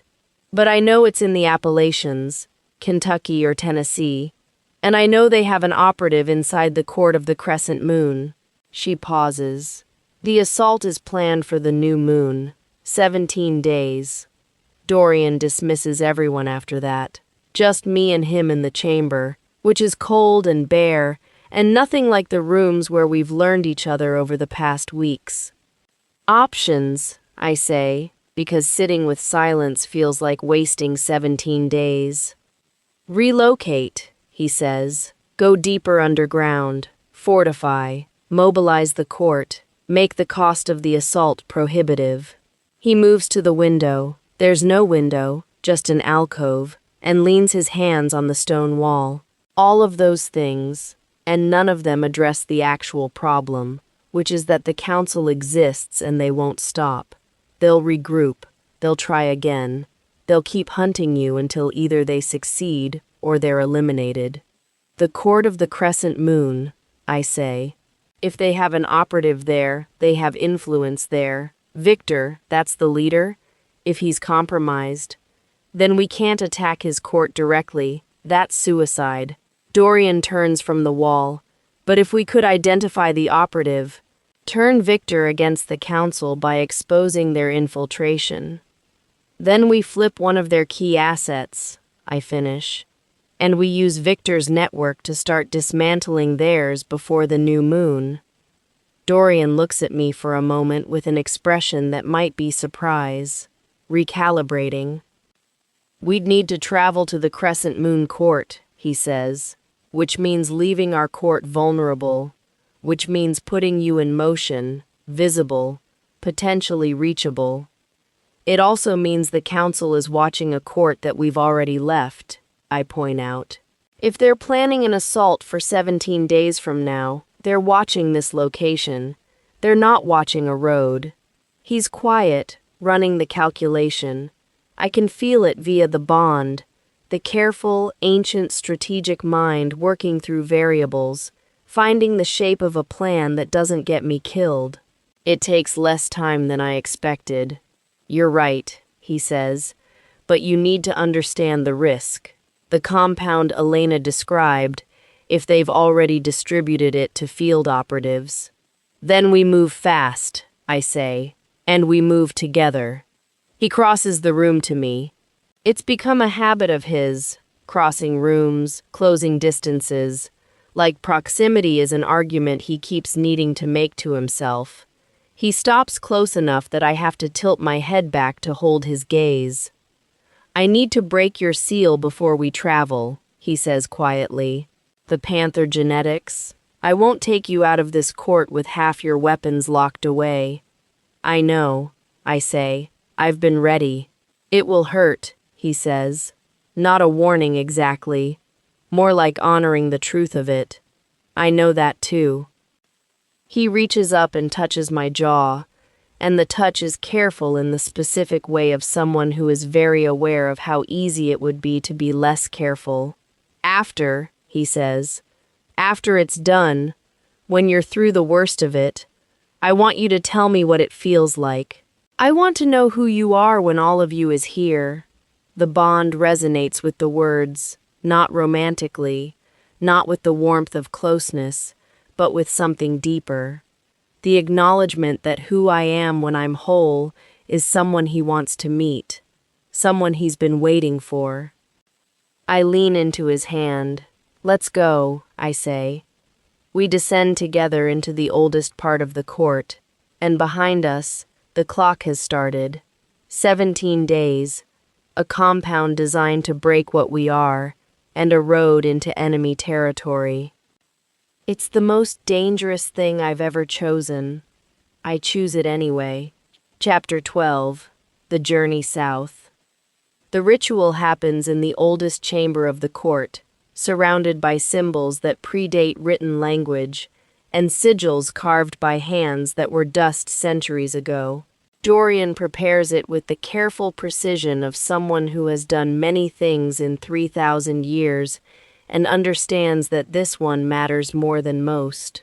"What your mother used to seal you was old magic," he says, tracing one of the sigils with his finger, his back to me. "Permanent grade. It was meant to hold forever. Breaking it means forcing your body to accept something it's been trained to reject since before you could form memories." He turns. "The pain will be significant." "You keep warning me about the pain," I say. "I'm beginning to wonder if you're more nervous than I am." Something crosses his face that might be admission. "Your suffering registers in the bond," he says. "It's not a comfortable experience for either of us." "Then let's get it over with," I say, "for both our sakes." He draws a symbol on my forehead in his own blood, warm, copper dark, leaving a trace of the bond hum wherever it touches my skin. I feel it immediately, something in my cells waking up, responding to the command in his ancient blood, the way a lock responds to a key. It starts in my spine, a burning sensation that isn't fire. It's deeper than fire. It's the specific agony of something structural being rewritten, every cell being asked to remember a language it was taught to forget. My skin is suddenly too small. My bones want to be other shapes. My jaw is changing, teeth extending into something more honest than human teeth, and I'm making sounds I haven't made before. Not screaming, something lower, something animal. Dorian holds me through it, not with words, just with his hands on my back, his presence through the bond. Steady, steady, I have you, and the seal doesn't shatter so much as it dissolves, releases, gives way like a door that was never locked from the outside, only from the in. And then I feel her. Not an intruder, not something foreign pressing against my skin. Me, the part of me that has been asleep in the dark my entire life, pressing against the inside of that door for 24 years, finally stepping through. Power and hunger and a wildness that isn't chaos. It's clarity. The specific clarity of a creature who knows what she is and doesn't apologize for it. I fall to my knees, and Dorian drops with me, and I'm not fully shifted. Not animal form, something in between, but my senses have expanded exponentially. I can smell the court above us, every person in it, every thread of anxiety and loyalty and fear. I can hear his heartbeat at 3 different speeds as his body adjusts to the feedback from my transformation via the bond. I can see in the complete dark of this chamber like it's simply a different quality of light. I look at him. He looks back. "How do you feel?" he asks. His voice is very quiet, careful in the way of someone trying not to disturb something rare. "Like myself," I say, for the first time. He exhales slowly. Something in him relaxes that I've never seen relax before, some deep-held tension releasing, 3,000 years of accumulated worry finding a place to set itself down. "Your mother would be afraid of what you've become," he says, "and she would be so proud of it." I stand up, testing my body in its new configuration. The panther is integrated now, not separate. She's me and I'm her, and moving through the world like this feels like moving through water when you've been trying to swim in something thicker your whole life. "We leave at nightfall," Dorian says, rising too. He's watching me move with the focused attention of someone cataloging something important. The court of the crescent moon is 12 hours through the underground corridors. We travel with Mira and 4 of the court's most capable. No more. We can't afford to look like a military force arriving on another court's doorstep. What's Victor like? I ask. Ancient, strategic, honest, in the specific way of someone who finds deception inefficient. A pause. He'll want to assess you. Don't let him make you feel like a specimen. I've been a specimen my whole life, I say. I've gotten better at it. He takes my hand then, not the careful touch of someone being cautious, but the straightforward claiming of someone who has decided that certain distances are no longer necessary. After this is over, he says, we're going to spend a significant amount of time not being in motion, not defending, not planning. His thumb traces across my knuckles. I want to know you in quiet, not in crisis. I'd like that, I say. We make it 12 steps toward the stairwell before Mira appears at the top of the stairs with an expression that says quiet is not yet available. Victor sent a message, she says. He's not just expecting us. Her jaw is tight. He's been expecting us for weeks. He says he knows about the operative in his court. A beat. He says he's known for 18 months. Dorian goes very still. He's been watching them, I say. Feeding the council false information. Using them. Possibly, Mira says. Or he's been waiting to see which way the wind blows before deciding whose side he's on. The bond runs cold between me and Dorian with the specific temperature of a plan that just became more complicated. We go anyway, Dorian says. We go anyway, I agree. Chapter 13. Desire. Victor receives us in an audience chamber that is the opposite of Dorian's court in every way. Marble and gold where Dorian has stone and candlelight. Opulence where Dorian has age. It's beautiful in the way of things designed to be beautiful, which is different from beautiful in the way things just are. Victor himself is the most striking vampire I've seen besides Dorian. Tall, pale, dark-eyed in the way of centuries of witnessing. He looks at me immediately and doesn't look away. The sanguis vera, he says. I wasn't sure I believed the reports. I get that a lot, I say. The corner of his mouth moves. And the panther bloodline. I can smell it now that the seal is broken. He tilts his head. Remarkable. Your mother was Evangeline Coulter, yes? I met her once, briefly, in the 1980s. I thought she was the most dangerous woman I'd ever encountered. His gaze doesn't move from my face. You're more dangerous than she was. Dorian, he says then, shifting his attention. You've come to ask for my help. I know why, and I have something to tell you before you make your case. I'm aware of the operative in my court. I've been managing them for 18 months. Feeding deliberate misinformation to the council through them. Dorian holds very still. Why didn't you contact me?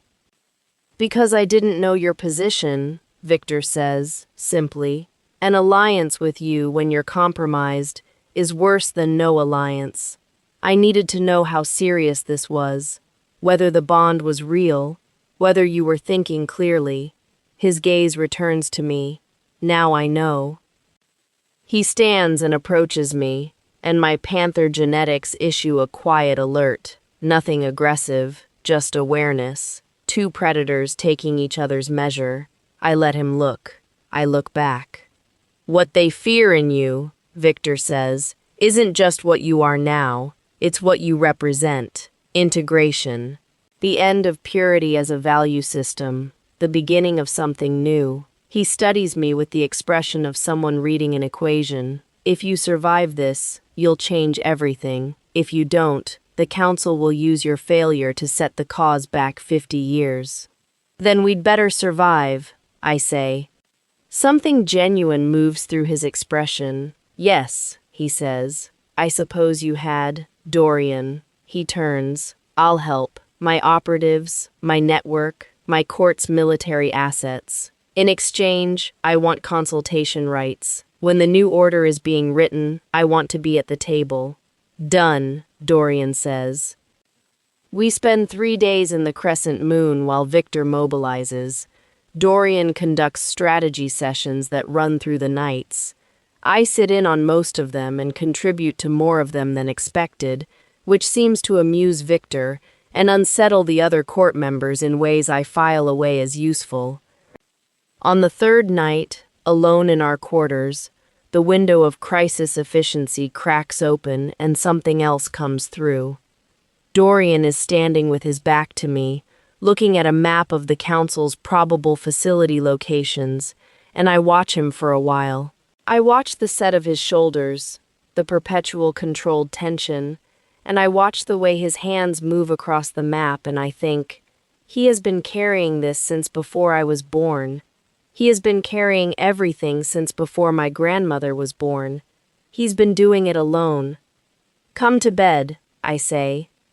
He turns. He looks at me the way he does sometimes, like the sight of me still requires adjustment, like he still occasionally can't believe I'm real. There's still the Eastern Corridor approach to, "It'll be there in the morning," I say. "Come to bed, Dorian." He crosses the room, and when he reaches me, it's slow and deliberate. Every movement chosen, nothing wasted, the same precision he brings to everything. He sits on the edge of the bed and reaches out and touches my face, and the contact goes through the bond like a struck chord. "I keep waiting for this to feel less extraordinary," he says quietly. "You, being here, I keep expecting the newness of it to wear off." "Has it?" I ask. "No," he says. "It gets worse." I pull him down to me, and he comes without resistance, and what follows is slow and unhurried and fierce all at once. Not desperate the way the early bond was, but deliberate. Two people who have chosen each other, finding each other again, in the specific way of people who understand what they have. He learns me the way he does everything, completely, and I learn him back, and the bond resonates with it, and somewhere between silence and sound we find each other in the particular language that has no words. After, he holds me with the quiet certainty of something that has finally settled. His mouth is at my temple. The bond hums between us like a song that knows all its verses now. "I'm not going to lose you," he says. "Not a vow, just a fact he's decided." "No," I agree. "You're not." In the morning, Mira wakes us before dawn. Her face says everything before her mouth does. "Victor's source inside the council just sent word," she says. "The new moon is in 11 days, and the assault isn't on your court." She pauses. "It's on this one. They knew we'd come here. They let us walk into the target." Dorian's hand closes around mine under the sheets. "Then we stop waiting," he says. "We take the fight to them." Chapter 14. The Separation. The council moves first. They don't wait for the new moon. They hit the outer defenses of Victor's court at 2 a.m., and the first thing that wakes me is the bond. Screaming, cold, sharp, and Dorian is already out of bed with a weapon in his hand before I've finished opening my eyes. "They moved early," he says. His voice is the voice he uses when everything is threat assessment. "They know we're here. They're trying to catch us before we're ready." "They won't," I say, already moving. What follows is an hour of the kind of controlled chaos that war actually looks like. Not cinematic, just urgent. Every decision made fast and under pressure. Victor's court mobilizes with the competence of an ancient institution that has defended itself before. Dorian coordinates with Victor via whatever vampire communication exists between courts of similar age. Mira manages our people with the cold efficiency I've come to rely on.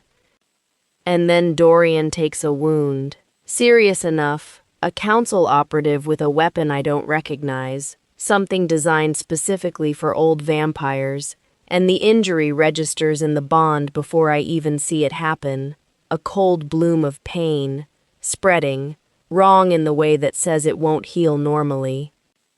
I find him in the eastern corridor, still moving, still fighting, but the bond is translating the truth his face won't show. This is poisoned. This is spreading. This is going to drop him if he doesn't stop soon. Go, he says, when he sees my face reading all of this. I'm handling. You're not, I say. Mira, she appears at my shoulder. Take him to the lower chamber, the shielded one. I'll draw them to the upper levels. Callie, Dorian starts. Trust me, I say. You said I'm dangerous. Let me be dangerous. Something in his expression, controlled, pained, the specific look of someone trying to override their instincts, concedes. He lets Mira pull him toward the lower passage. His eyes are on me until the corridor turns. I go up. The panther is fully accessible now, and I let her lead. I move through Victor's court differently than the council operatives expect. Faster, quieter, using the expanded senses to track people through walls, to anticipate, to be where they don't expect me to be. The sanguis vera is a weapon in a way I'm still learning, but I've learned enough. I can push it outward and it disrupts. It interferes with the magic the council operatives carry. It makes them slower. The fight lasts 3 more hours. The council, who came expecting to overwhelm a court that didn't know they were coming, finds instead a court that was already mobilized, led by 2 ancient vampires who've coordinated their defenses, supplemented by something they didn't plan for, me. When the last operative retreats, I find Dorian in the lower chamber. He's conscious but gray, and the wound is bad, deeper than it looked. Mira's people are working on it, but their expressions say what their mouths don't. I sit beside him and take his hand and push sanguis vera blood through the bond. Directed, intentional, not drinking, not the full ritual, just the healing property of my blood finding its way through our connection to the site of the injury. It's not enough, not fully, but it slows the spread. Don't you dare, I tell him. I have no intention, he says. His voice is rougher than it should be. I have excellent reasons to stay alive. Several of them involve you specifically. Then focus on those, I say. He squeezes my hand once, hard. Then his eyes close. Not death, not defeat, but the forced healing sleep that very old vampires drop into when injury exceeds their waking ability to manage it. Victor appears in the doorway. He looks at Dorian, then at me, then at our joined hands. The assault is repelled, he says, but Evangeline, he stops, recalibrates. There's someone who wants to speak with you. She arrived during the fight, says she knows you. Who? I ask. Victor's expression is very careful. She says she's your mother. The bond is silent. Dorian in healing sleep, unable to confirm or deny. I'm alone with the information. Bring her in, I say.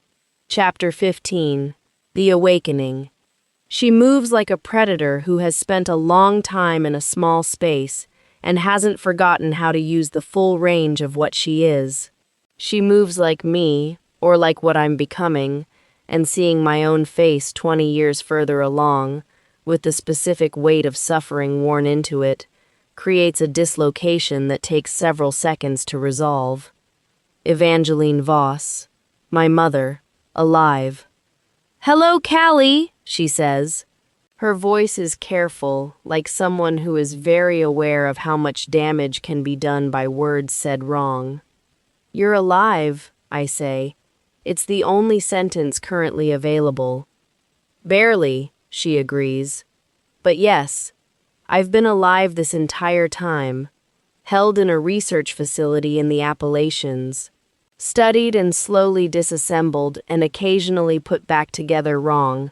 She says it without drama, the way someone describes a long, unpleasant commute. I escaped during the council's recent mobilization.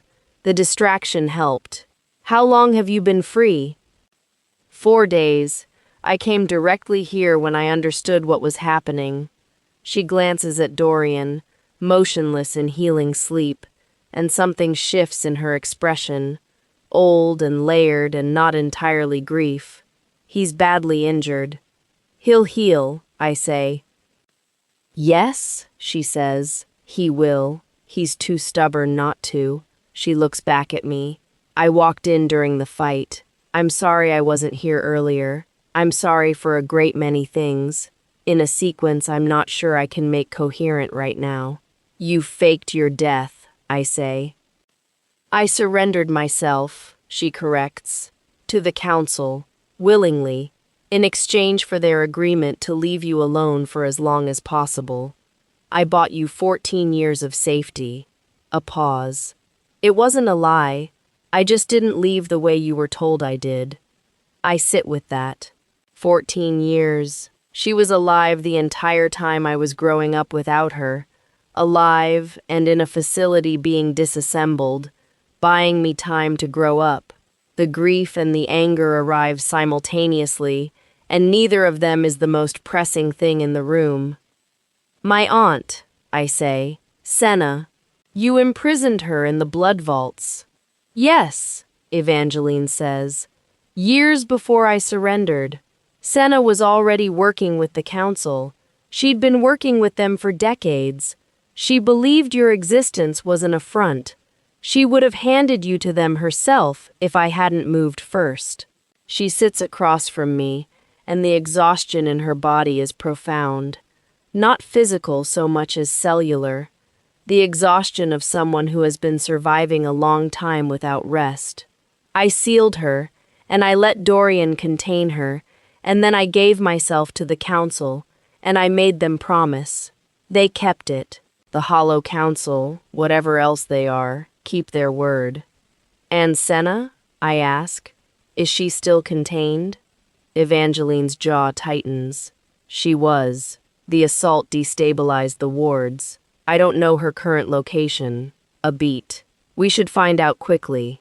She's more focused than she was when I sealed her. 40 years of isolation gave her direction. Dorian's hand moves against mine in his sleep. The bond flickers, awareness returning, slow and groggy, but present. He's coming back, I say.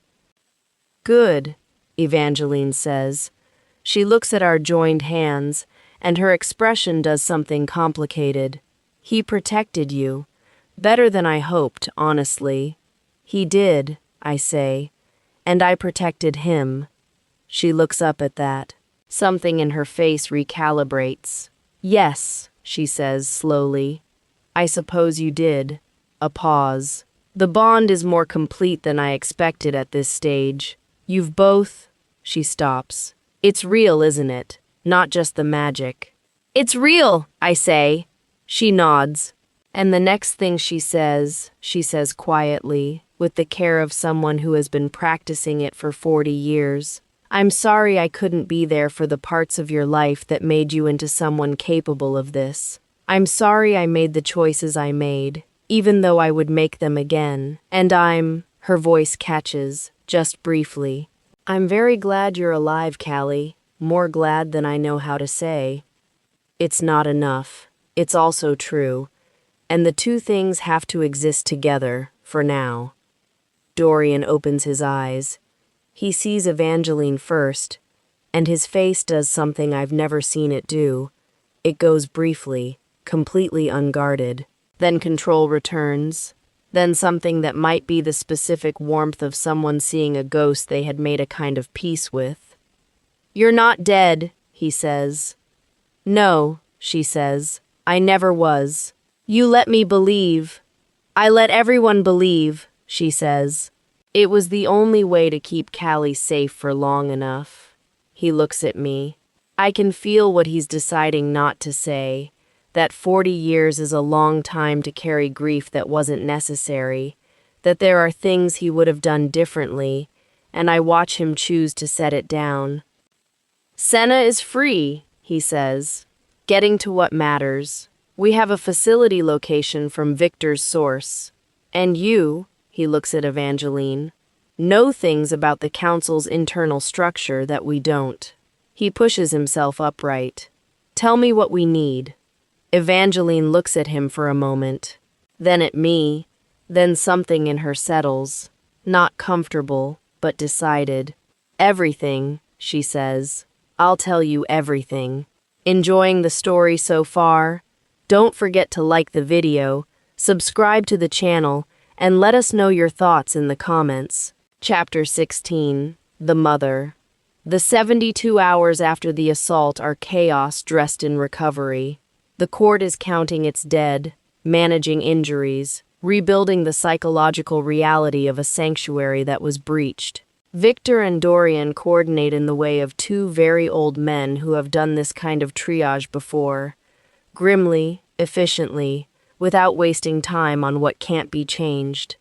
Evangeline becomes a ghost. She moves through the court helping where she can, disappearing when she's not needed. I watch her and try to understand who she is, this woman who has my face and my blood and 40 years of a life I know nothing about. She's not the mother I've been grieving. She's someone more complicated and less comforting, and making peace with the difference takes time I don't currently have. On the third day, she finds me in the library, Victor's library, different from Dorian's but carrying the same deep quiet of a room full of old knowledge, and she looks at the documents I'm reviewing with an expression that shifts into something more present. You're planning the assault on the facility, she says. We're planning it, I say. Victor's source has a location. Tennessee, as it happens. Elena was close. I look up at her. What can you tell me about their internal layout? Their security systems? The compound, the neutralization agent. Where is it stored? She sits, and what she tells me over the next 2 hours is a comprehensive intelligence briefing delivered by someone who spent 4 decades studying her captors, with the focused patience of someone who knew, eventually she'd need to use what she learned. She knows the facility, the lab levels, the security rotations, the staff who could be turned and the ones who can't be. She knows where they keep the compound and how much of it exists, and what would be required to render it inert. You plan to come back for it eventually, I say. Yes, she says simply. I was always planning to come back. Why didn't you come sooner? She meets my eyes. Because I had to wait until you were ready, she says. The council's agreement was conditional. They wouldn't come after you directly as long as I was cooperative. The moment I stopped cooperating, the agreement was void.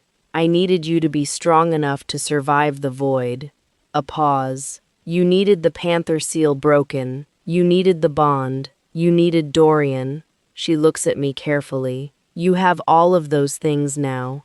Dorian enters the library, and the room adjusts to him the way rooms do. He sits beside me without ceremony and reads the notes I've been taking. The facility has a secondary exit, he says, tapping one of Evangeline's diagrams. Underground tunnel, probably colonial era, leading to a cave system. Victor's source mentioned it in passing. If we can get someone in through that approach.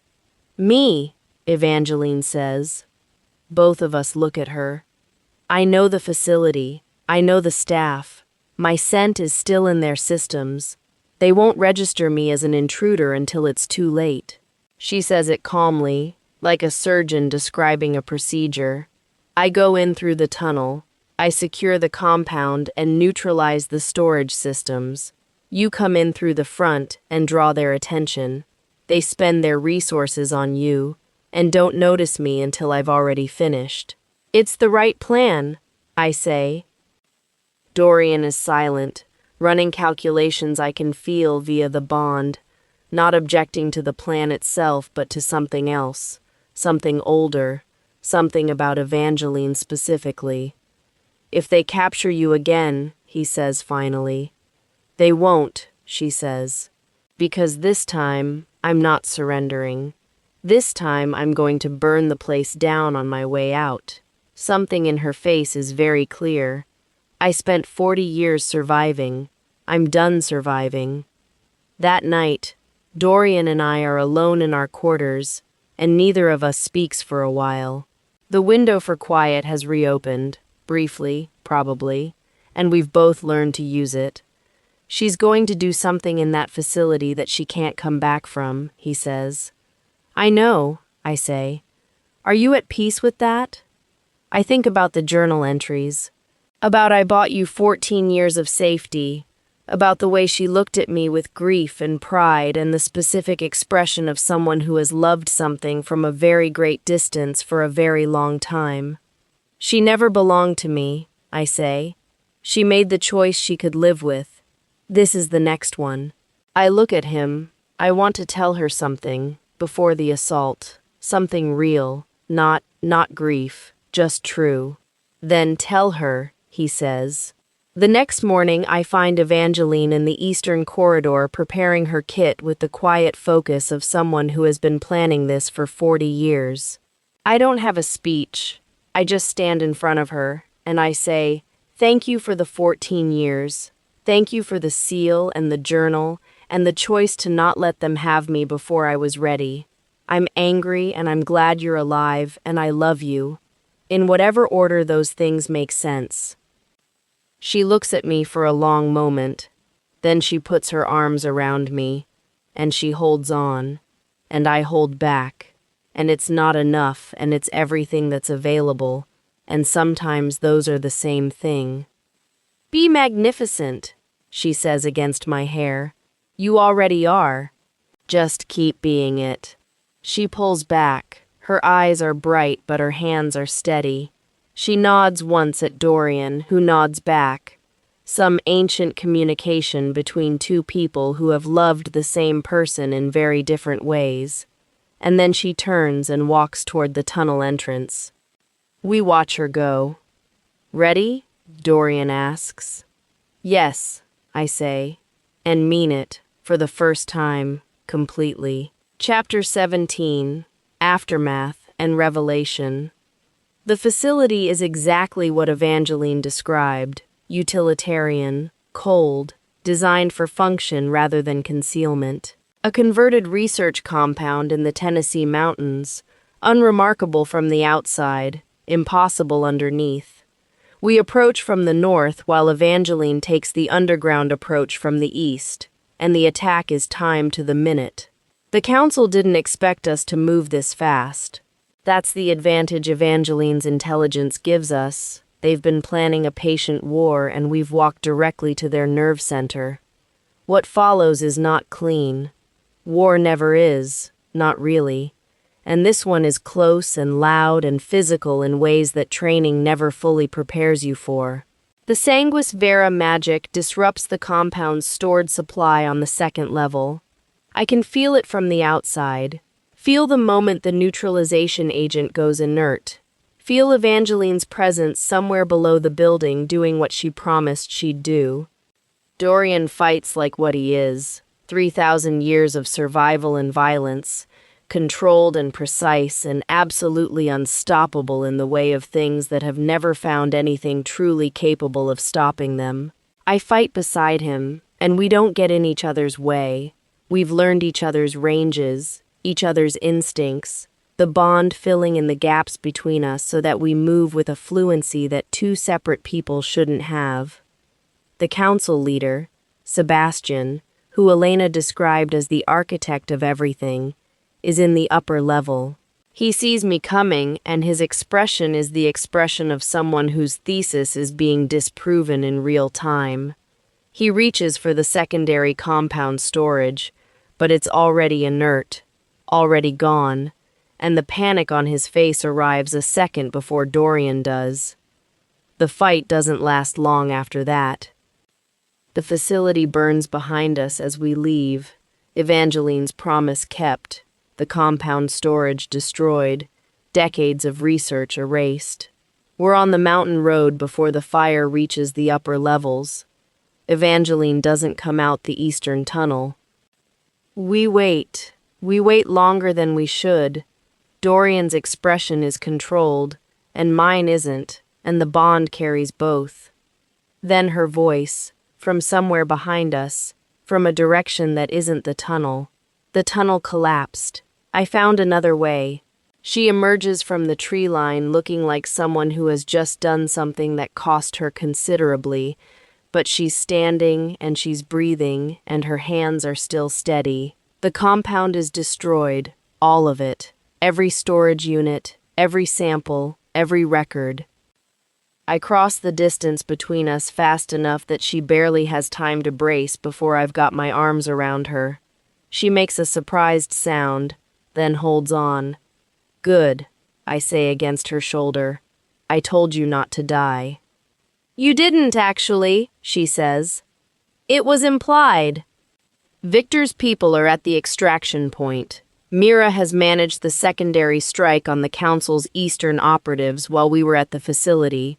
By the time we're in the vehicles heading back, the structure of the Hollow Council, its leadership, its research, its principal weapon, has been dismantled in a single coordinated night. In the back of the vehicle, Dorian pulls me against his side, and the bond settles into something that feels, for the first time, like it might be allowed to be quiet. Is it over? I ask. The council is broken, he says.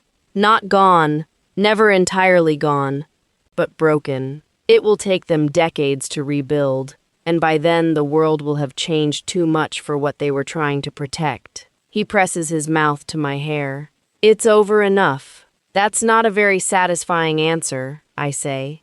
No, he agrees. But it's the honest one. Across the vehicle, Evangeline is looking out the window at the mountain dark, and her expression is the expression of someone figuring out what comes after the thing they've been living for is finished. It's not grief. It's something harder and more interesting. She catches me watching her. She lifts one shoulder, almost a shrug. I don't know yet. Neither do I think. But we're going to find out. Chapter 18. The Revelation. 3 months after the facility, the court is healing. The dead are memorialized in stone. The injured have recovered or are close to it. New people are arriving. Humans and vampires drawn by word that something different exists in New Orleans. A court where the old purity laws don't apply. Where sanguis vera bonds are acknowledged as real. Dorian receives them carefully, evaluating, letting in the ones who come with open hands, and sending away the ones who don't. Evangeline stays. She doesn't announce it, she just keeps being here, carving out a space for herself in the court that is neither mother nor stranger, but something in between, something without a name yet. I let her take the time she needs. I take the time I need. We learn each other slowly, without pressure, with the specific patience of two people who have already survived the worst possible version of their relationship and are interested in trying a better one. I've started a project, a library of sanguis vera knowledge, everything documented, organized, made available to other courts on request. My mother's journals, the research from the facility that we salvaged before the fire, every piece of information I can compile about what we are and how we function and what we're capable of. It's become my work in the way the archival upstairs was my work, except this one is mine in a way that library never was. Dorian finds me in it one evening, surrounded by documents, deeply absorbed in a question about sanguis vera inheritance patterns that I've been working on for a week. You're happy, he says. He sounds slightly surprised, which is fair. I don't think either of us has had extensive practice with this. I think I am, I say. Is that allowed after everything? I think it might be required, he says, sitting across from me. He looks different in quiet than he does in crisis, still precise, still careful, but there's something in him that has put something down. Something he was carrying so long he forgot it was weight. I've been thinking about something. That sounds ominous. Victor said something at the summit, he says. About grace, about forgiving each other when the bond becomes a burden instead of a blessing. He meets my eyes. I've been carrying the fact that I let the bond form without your full understanding of the consequences. I knew what you were before you did. I let events move at a pace that didn't give you genuine choice. Dorian, I'm not asking for absolution, he says. I'm telling you that I know it, and that I'm sorry, and that every choice I make from here is going to be made with you fully informed, fully present, fully able to say no. He holds my gaze. That's what I want to build, not a bond that happened to us, a relationship we keep choosing. I stand up, cross the room, and sit beside him, close enough that our arms touch. I've already forgiven you, I say. I forgave you when I chose to complete the bond, but I appreciate you saying it. I lean against his shoulder. I choose this, Dorian, every day. Not because the magic compels me, the magic compels proximity, but I could learn to endure the ache. I choose it because you are someone worth choosing, and I'd like you to know that clearly, without any ambiguity. He's quiet for a moment. Then his arm comes around me, and he presses his mouth to my temple, and the bond carries something from him that doesn't have words, just warmth and relief, and the specific profound feeling of something deeply wanted being finally, fully believed. I have something for you, he says. He reaches into his jacket and produces a small box, worn at the edges with age. He opens it. Inside is a ring, carved from dark bone, set with a stone that glows with a light that is unmistakably mine. My own blood, crystallized, made permanent. It's made from my bone, he says. I had it made when we returned from Victor's court, and I understood for the first time that I was going to do everything in my power to make sure we had time after, that we'd survive long enough to have ordinary things. He meets my eyes. This isn't the bond. The bond is already everything it's going to be. This is me asking, outside of magic and biology and everything ancient, whether you want to build a life with me, in the everyday sense, in the small and ordinary and extraordinary sense. I take the ring from the box and slide it onto my finger. It fits perfectly. Of course it does. Yes, I say. Obviously, yes.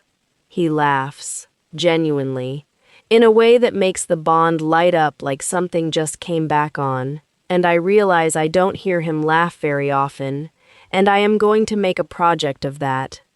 From the doorway, Jace says, "Oh, thank God. I've been standing here for 2 minutes trying to figure out whether to interrupt, and I was starting to cramp." "Jace," I say. "Congratulations," he says. "I'm very happy for you both. Also, I brought food from upstairs, because apparently vampires don't eat, and someone in this court needs to think about the humans." He sets a bag on the table and grins at Dorian. "You're welcome, by the way. For the iron filings at the cathedral. That was my idea." "It was," Dorian agrees, and there's a warmth in his voice when he looks at Jace that says, "You matter to her, so you matter." Jace looks between us, and his grin softens into something more real. "You're both different," he says. "Good different. Like people who stopped being afraid of the thing they wanted most." He's right. We are. Chapter 19, The Compromise. The council sends a formal message 6 weeks after the facility burns. It arrives through official supernatural channels, the kind of protocol that signals they want to be seen attempting good faith before they do whatever they're going to do next. Sebastian is dead. The message is from someone who calls herself the acting council. which suggests the old leadership has fractured into something less unified and therefore less predictable. The message offers negotiation, a single meeting, recognition of sanguis vera bonds in exchange for our agreement to limit their reach. They're not willing to accept full supernatural integration, but they're offering to stop opposing it actively. It's a retreat dressed up as a concession. It is also obviously a trap.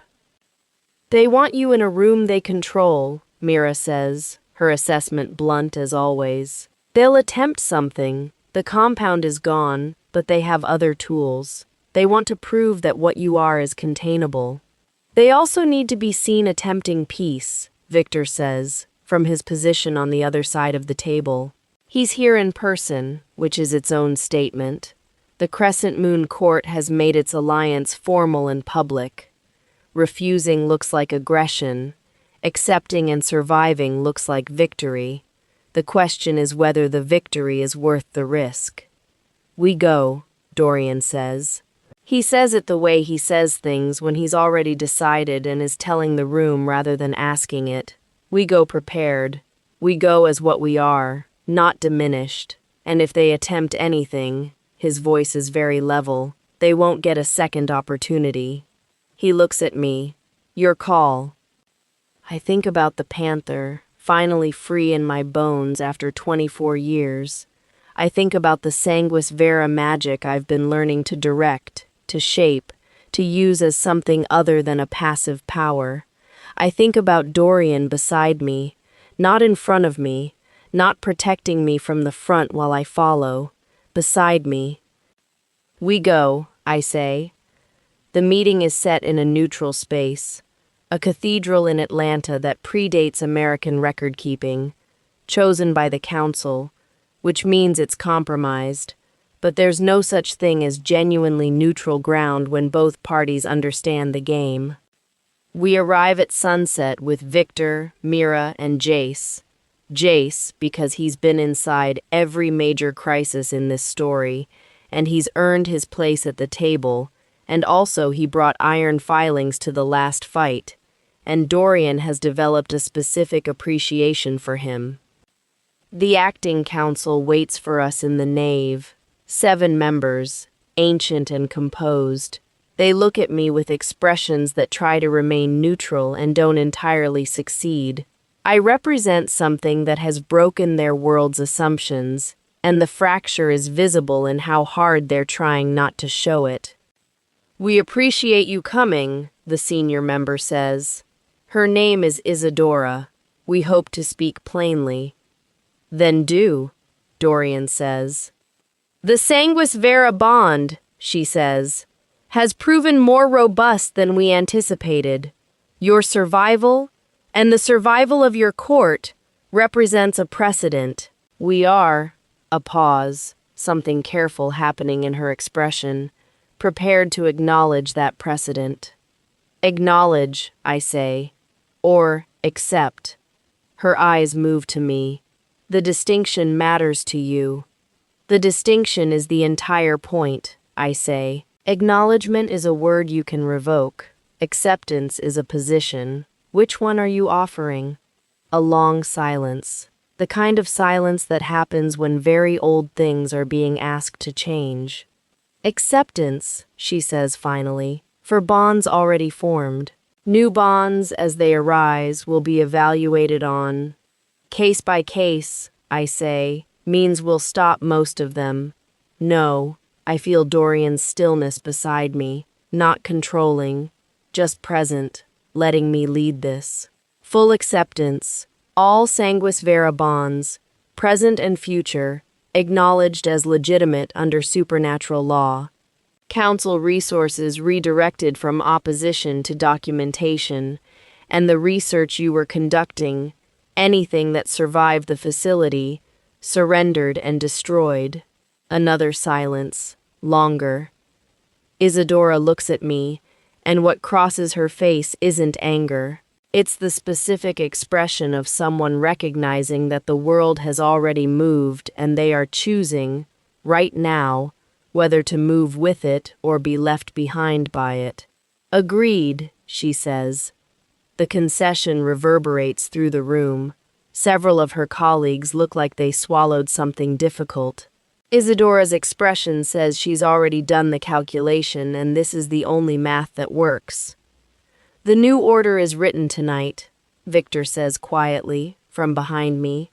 I'll witness it. We sign documents that have been drawn up by lawyers who are at least 3 centuries old. The bond between Dorian and me, and every bond like it, becomes supernatural law, not just tolerated, recognized, protected. On the way out, Jace falls into step beside me. So, he says, we won. We made peace, I say. It's not the same thing. No, he agrees. But it's better, isn't it? The thing after fighting is always better than the fighting. Dorian takes my hand as we walk out into the Atlanta night, and the bond carries something that feels like the specific exhale of a war that has finally ended. Not gone, just finished. And we're still here. Chapter 20, The Final Battle. 6 months after the cathedral, the court is something I didn't expect it to become. A home. Not comfortable, exactly. You don't live with ancient vampires and stay comfortable. But real, full. The specific home that forms when you stop performing safety and start actually inhabiting a life. Dorian and I have settled into rhythms. He runs the court in the mornings, which for a vampire means the hours before midnight when the court's business comes to him, and he manages it with the cold competence of 3,000 years. I work on the Sanguis Vera archive in the evenings, building the resource that other courts are starting to send scholars to access. We eat dinner together. I eat, he drinks. Neither of us considers this an obstacle, and we argue occasionally about things that don't matter and occasionally about things that do, and the bond is present through all of it, humming at its own specific frequency like a song we've both learned by heart. Mira remains. She's not warm, but she's loyal in the way that has replaced her previous loyalty without apology, and I've come to value her in the specific way you value someone who tells you what's true, even when what's true is inconvenient. Elena, by some negotiation I wasn't party to, has been reassigned to work for Victor's court in a supervised capacity. I don't ask for more details. Some mercies are better left unexamined. Evangeline visits. Not regularly. She's building something of her own, using her knowledge of the council's operations to locate other Sanguis Vera carriers who've been in hiding, helping them understand what they are before the supernatural world finds them unprepared. She comes back to the court every few weeks, and she and I sit in the garden and we talk, and it's slowly becoming the kind of relationship that exists outside of emergency. Slower, more ordinary, more real. One evening, she sits with me long after Jace has gone to bed, and the court has grown quiet, and she says, I need to tell you something about Senna. Is she contained? I ask. For now, Evangeline says.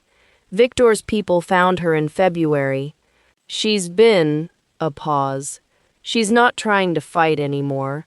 I don't know if that means she's accepted what happened or if she's just waiting, but she asked, through Victor, whether I would be willing to speak to her.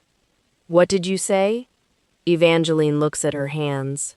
I said yes, eventually, when I'm ready. She looks up at me. She's my sister. 40 years she spent in isolation, and I put her there.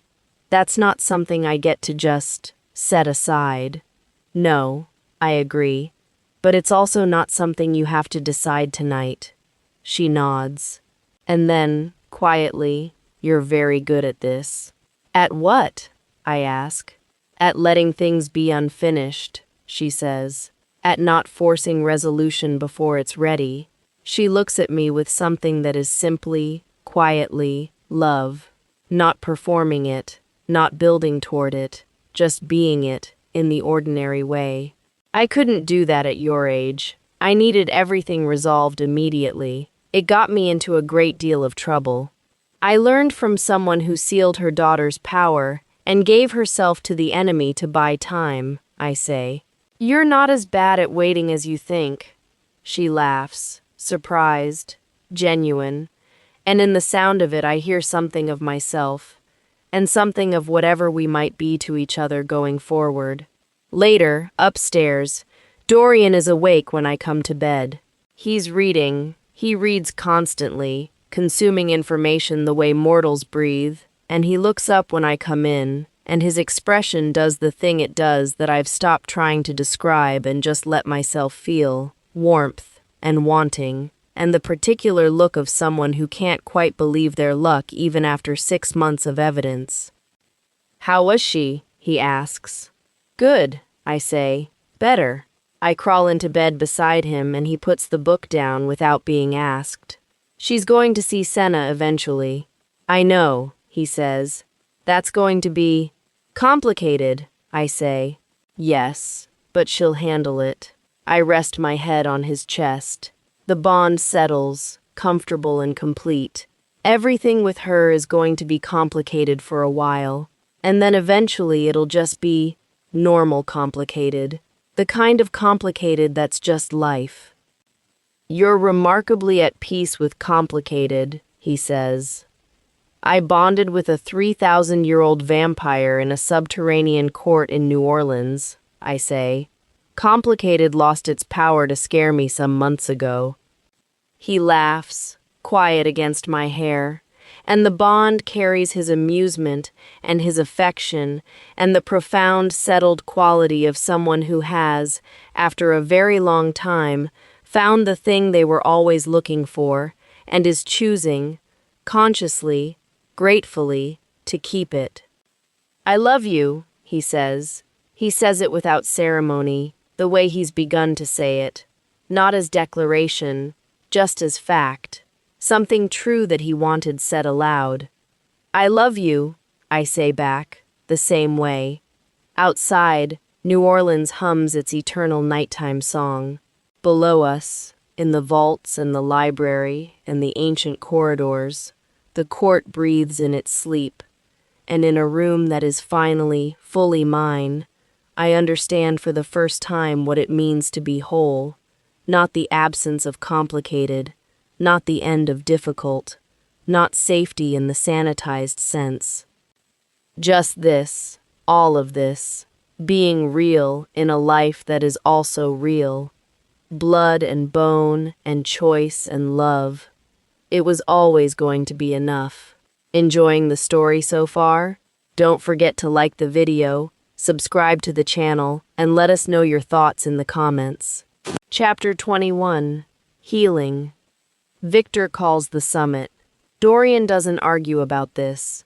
Victor has the age and the network and, since the cathedral, the moral authority that comes from being publicly allied with the winning side before it finished winning. The meeting happens in Prague, in a restored cathedral that predates any building code ever written. Courts that have been enemies for centuries sit at the same table, and the air in the room is the specific air of things being reluctantly reconsidered. Dorian presents the case for the new order with the same tone he uses for everything, calm, precise, without apology. Not persuading exactly, just describing the world as it is and the world as it will be, and letting the room choose which version they'd like to be part of. I sit beside him, which is also a statement. The sanguis Vera who survived everything the council threw at her, who helped dismantle their research facility, who completed a bond with the Vampire King and walks beside him in full public view.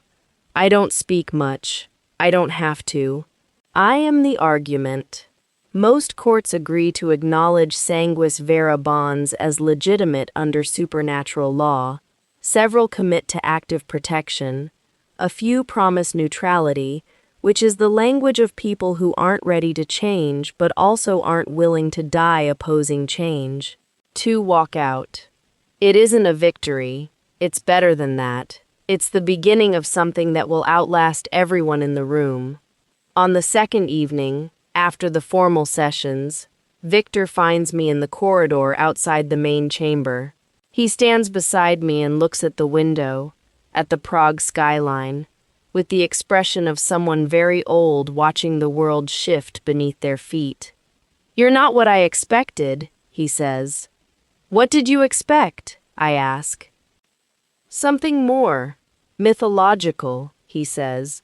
"A sanguis vera woman, bonded to Dorian Ashveil, who helped destroy the Hollow Council. That should read as legend. You're surprisingly human." "I'm not entirely human," I say. "No," he agrees. "But you move like someone who hasn't forgotten what it was to be. Most of us forget, eventually. The weight of immortality erases the texture of mortal experience. You haven't lost that yet." He considers me. "Don't." "I wasn't planning to," I say. "Good," he says. "It's your most useful quality, more useful than the sanguis vera, more useful than the panther blood. The fact that you remember what it is to be afraid, to be mortal, to need things. That's what makes the courts believe you." He pauses. "That's what made me believe you."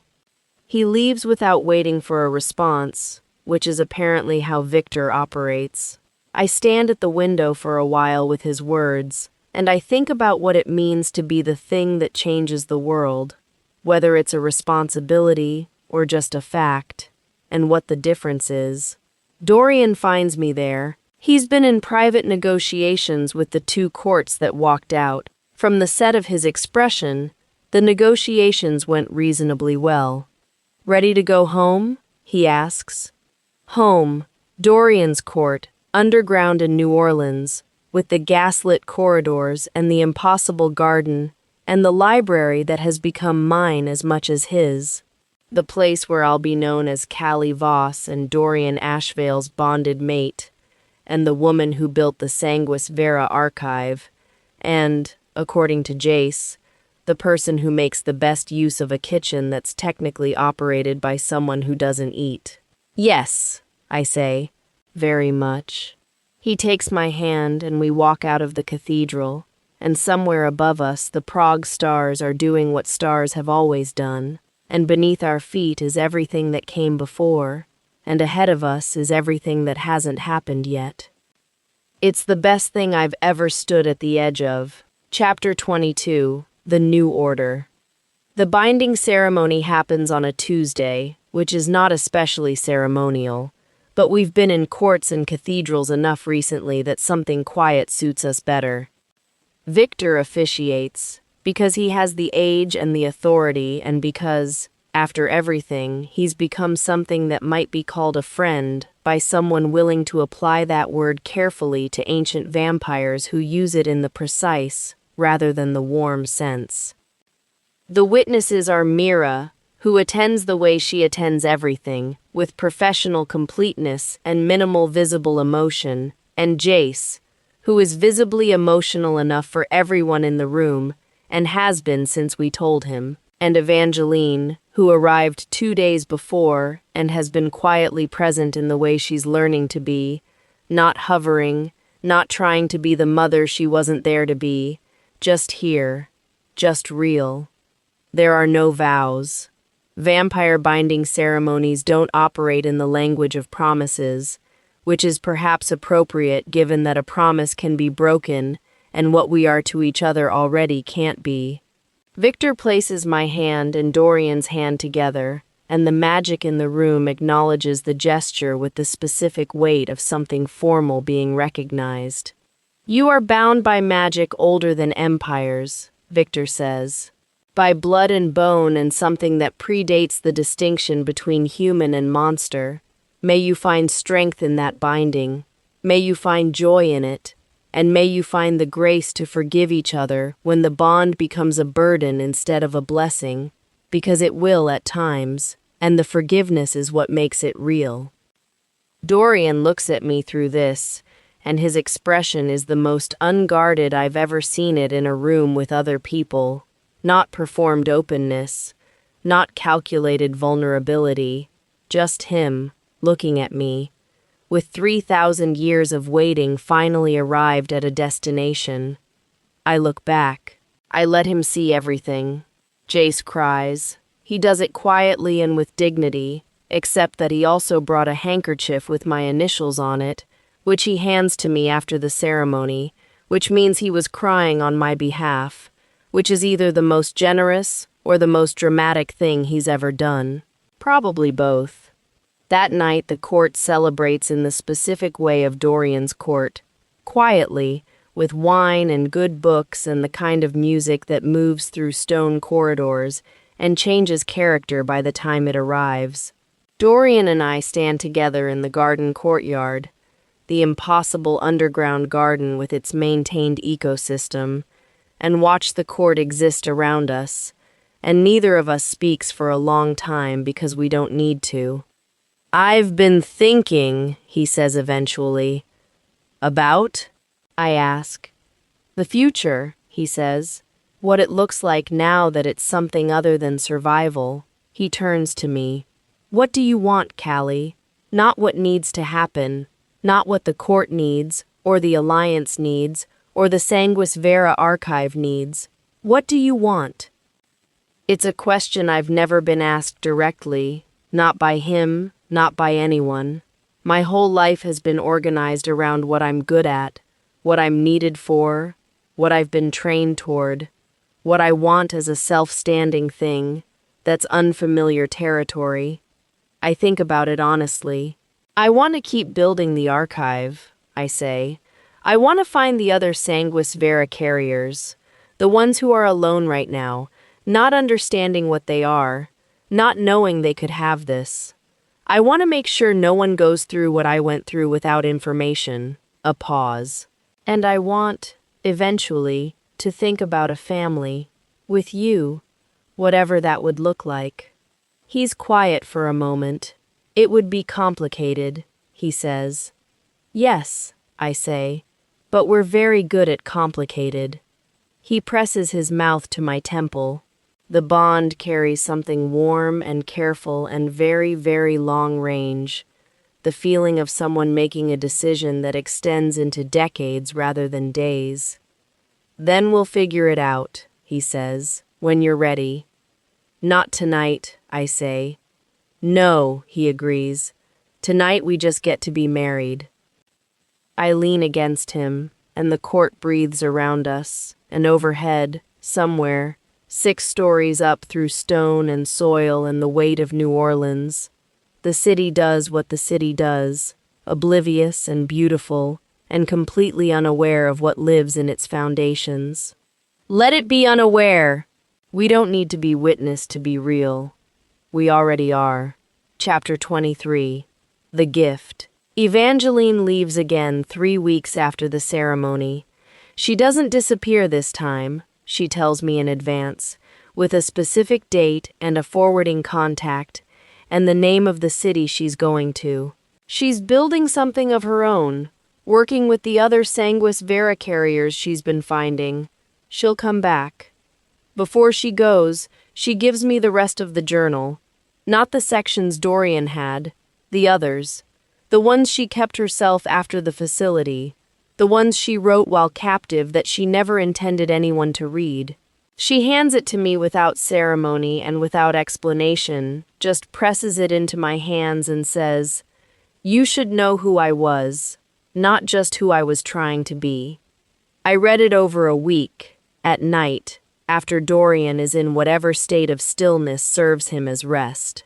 The writing is rawer than the earlier journal, less composed, less aware of being read someday. It's the writing of someone in real darkness, in real fear, holding themselves together through the specific discipline of putting words on paper every day. She writes about me constantly, about what she imagined I would be like, whether I would have her jaw, or her eyes, or my father's quiet patience, whether I would love books or hate them, whether I would be brave or careful or something in between, whether I would find Dorian someday, and whether, if I did, I would understand what I was looking at. The final entry is dated 6 months before her escape. I've been wrong about some things, she writes. I thought the bond was biology and the love would come after, if it came at all. I thought I could save my daughter from the first by ensuring she never encountered it. But I think what I was actually afraid of was not the bond but the love. The kind that doesn't have conditions or contingencies. The kind that makes you so fully known that there's nowhere left to hide. I was afraid she would find that and not be ready for it. I was afraid it would consume her.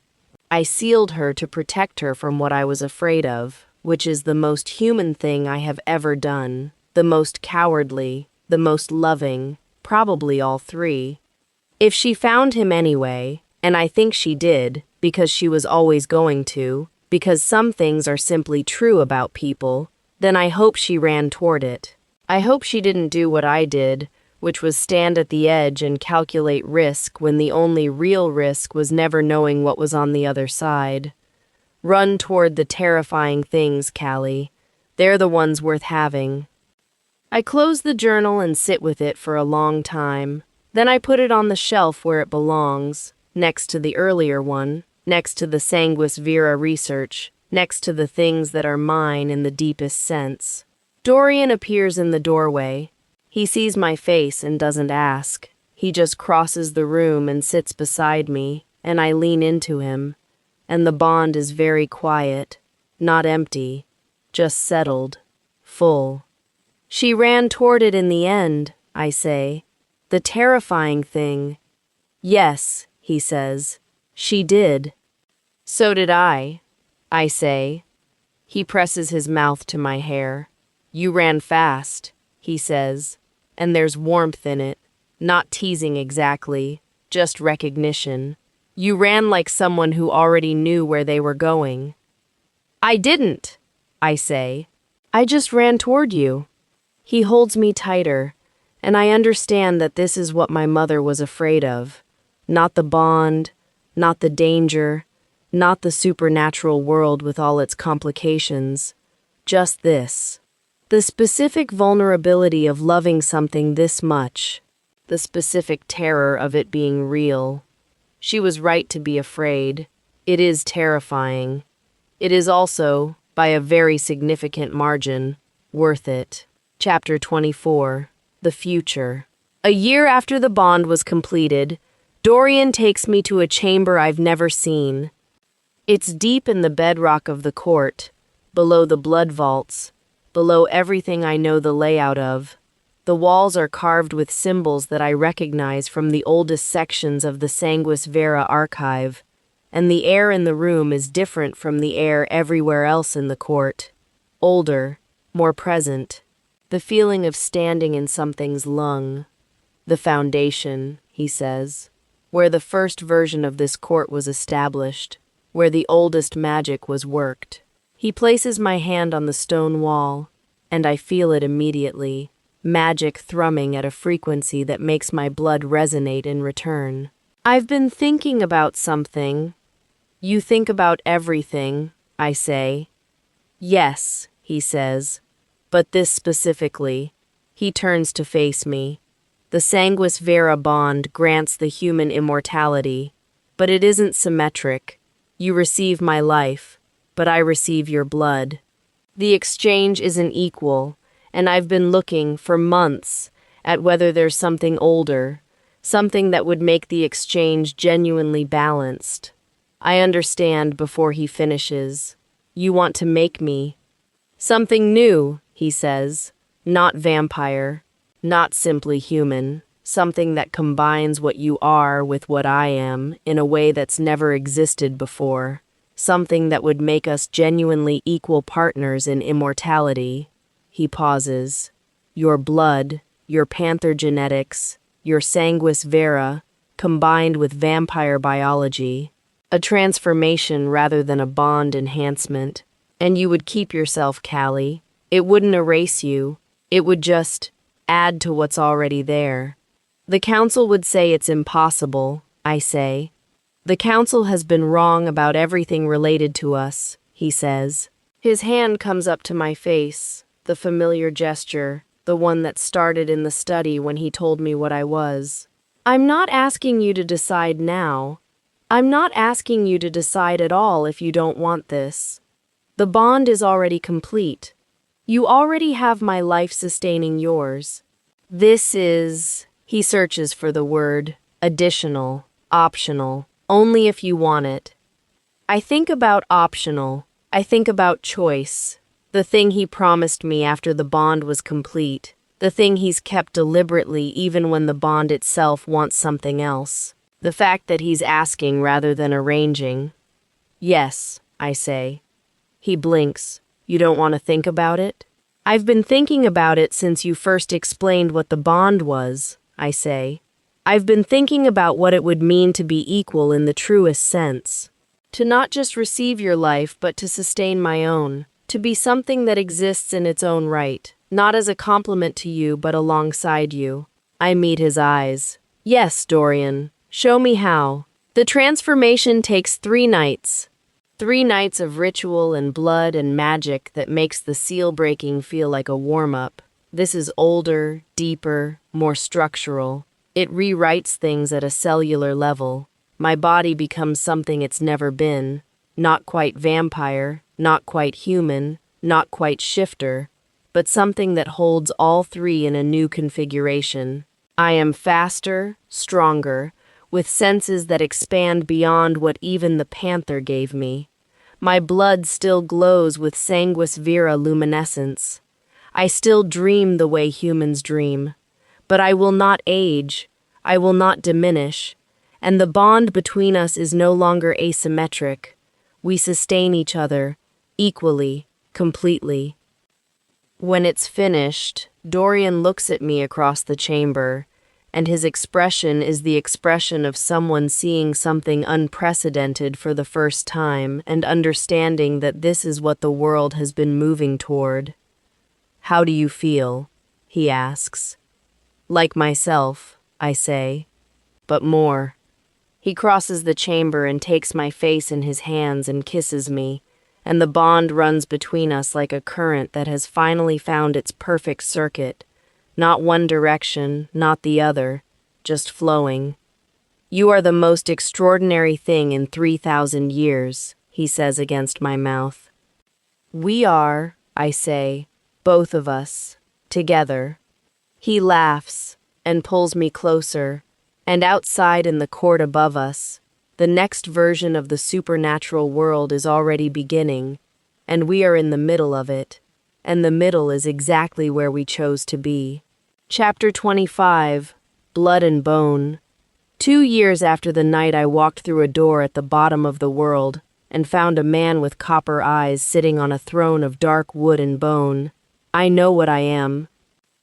I'm the woman who builds the archive in the evenings and trains the next generation of sanguis vera carriers in the mornings, who keeps her mother's journals on the shelf and reads them sometimes when she needs to remember that she comes from someone who loved her enough to give everything.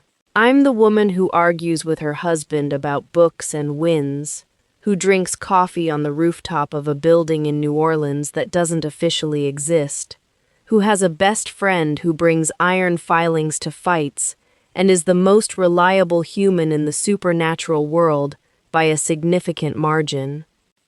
I'm the woman bonded to Dorian Ashveil, 3,000 years of careful survival finally choosing to stop being careful, finally choosing to be known instead. I'm the woman who is also, now, something that has never existed before. Not quite any of the categories the supernatural world uses to organize itself. Something new that carries old things in new combinations. And I'm the woman who, on a quiet Thursday morning, sits in the garden courtyard with a cup of coffee and tells Dorian something that makes him set down his book and go very still in the specific way of someone receiving information that is too large for immediate processing. The sanguis vera transformation was supposed to make this unlikely, I say. Apparently unlikely is not the same as impossible. He looks at me for a long time. The bond is doing something I've never felt it do. A kind of expanding, like a room discovering it has more space than it thought. He starts. Yes, I say. He stands up, and he comes to me, and he kneels in front of where I'm sitting so that his face is at my level, and he takes my hands, and his expression is the most human I have ever seen it, completely undone, completely present, completely his. Something that has never existed before, he says quietly. Born to two things that have never existed together, I agree. So yes, probably something new. Are you? He stops. Tries again. What do you need? What do you want? How do we? We figure it out, I say. That's what we do. That's all we've ever done. I squeeze his hands. One completely unprecedented situation at a time. He laughs. The genuine laugh. The one I made a project of and have succeeded at by now. And he pulls me against him carefully, with all the specificity of someone who has learned exactly how to hold something precious without treating it as fragile. And I let him, and the bond is enormous and quiet, and the color of everything I've ever wanted. Later, when the sun has moved past noon, and the garden is warm with its impossible underground warmth, I call my mother. She answers on the second ring. She's in Seattle with a 20-year-old woman who just found out what she is, who found out 2 weeks ago that the world is larger than she knew, who is frightened and extraordinary and has no one to help her yet. Callie, Evangeline says. Her voice is warm in the specific way it's become, not the warmth of absence, but the warmth of someone who is here, now, on the other end of a phone, choosing to pick up. I have news, I say. A pause. Then, from the sound of her voice, she's already smiling. Tell me. I do. And then I listen to my mother's silence, which is the silence of someone who spent 40 years imagining this future and is now standing inside it. Your grandmother would have loved this, she says, finally, quietly. She believed in things that shouldn't be possible. She said the impossible things were the only ones worth believing in. She sounds like someone I would have liked, I say. She would have liked you too, Evangeline says. She would have liked everything you've become. After we hang up, I sit in the garden for a long time. Dorian comes back eventually and sits beside me without asking, and we're quiet together, and the bond hums between us with the frequency of something complete, not finished, never finished, but whole in the way of things that have found their proper shape. Blood and bone, magic and choice, the impossible thing and the person brave enough to reach for it. 2 years ago, I walked through a door at the bottom of the world, and everything changed. I would walk through it again. I would walk through it every time. And somewhere above us, New Orleans lives its complicated, beautiful life, and somewhere in Seattle, a frightened young woman is learning what she is, and somewhere in the world that is larger than anyone knows, the things that shouldn't exist keep existing anyway, because they were always going to, because some things are simply true about the world, because the impossible has never once in history stayed impossible when someone was brave enough to believe in it long enough. We are bound by blood and bone and something older than both. We are exactly where we were always going to end up. We are home. And that brings us to the end of this story. Thank you for listening all the way through. We hope this audiobook kept you entertained and left you wanting more. If you enjoyed it, please take a moment to like this video, subscribe to the channel, and share your thoughts in the comments. Let us know what kind of stories you'd like to hear next. There are plenty more full audiobooks waiting for you here, so be sure to check out the channel for your next great listen.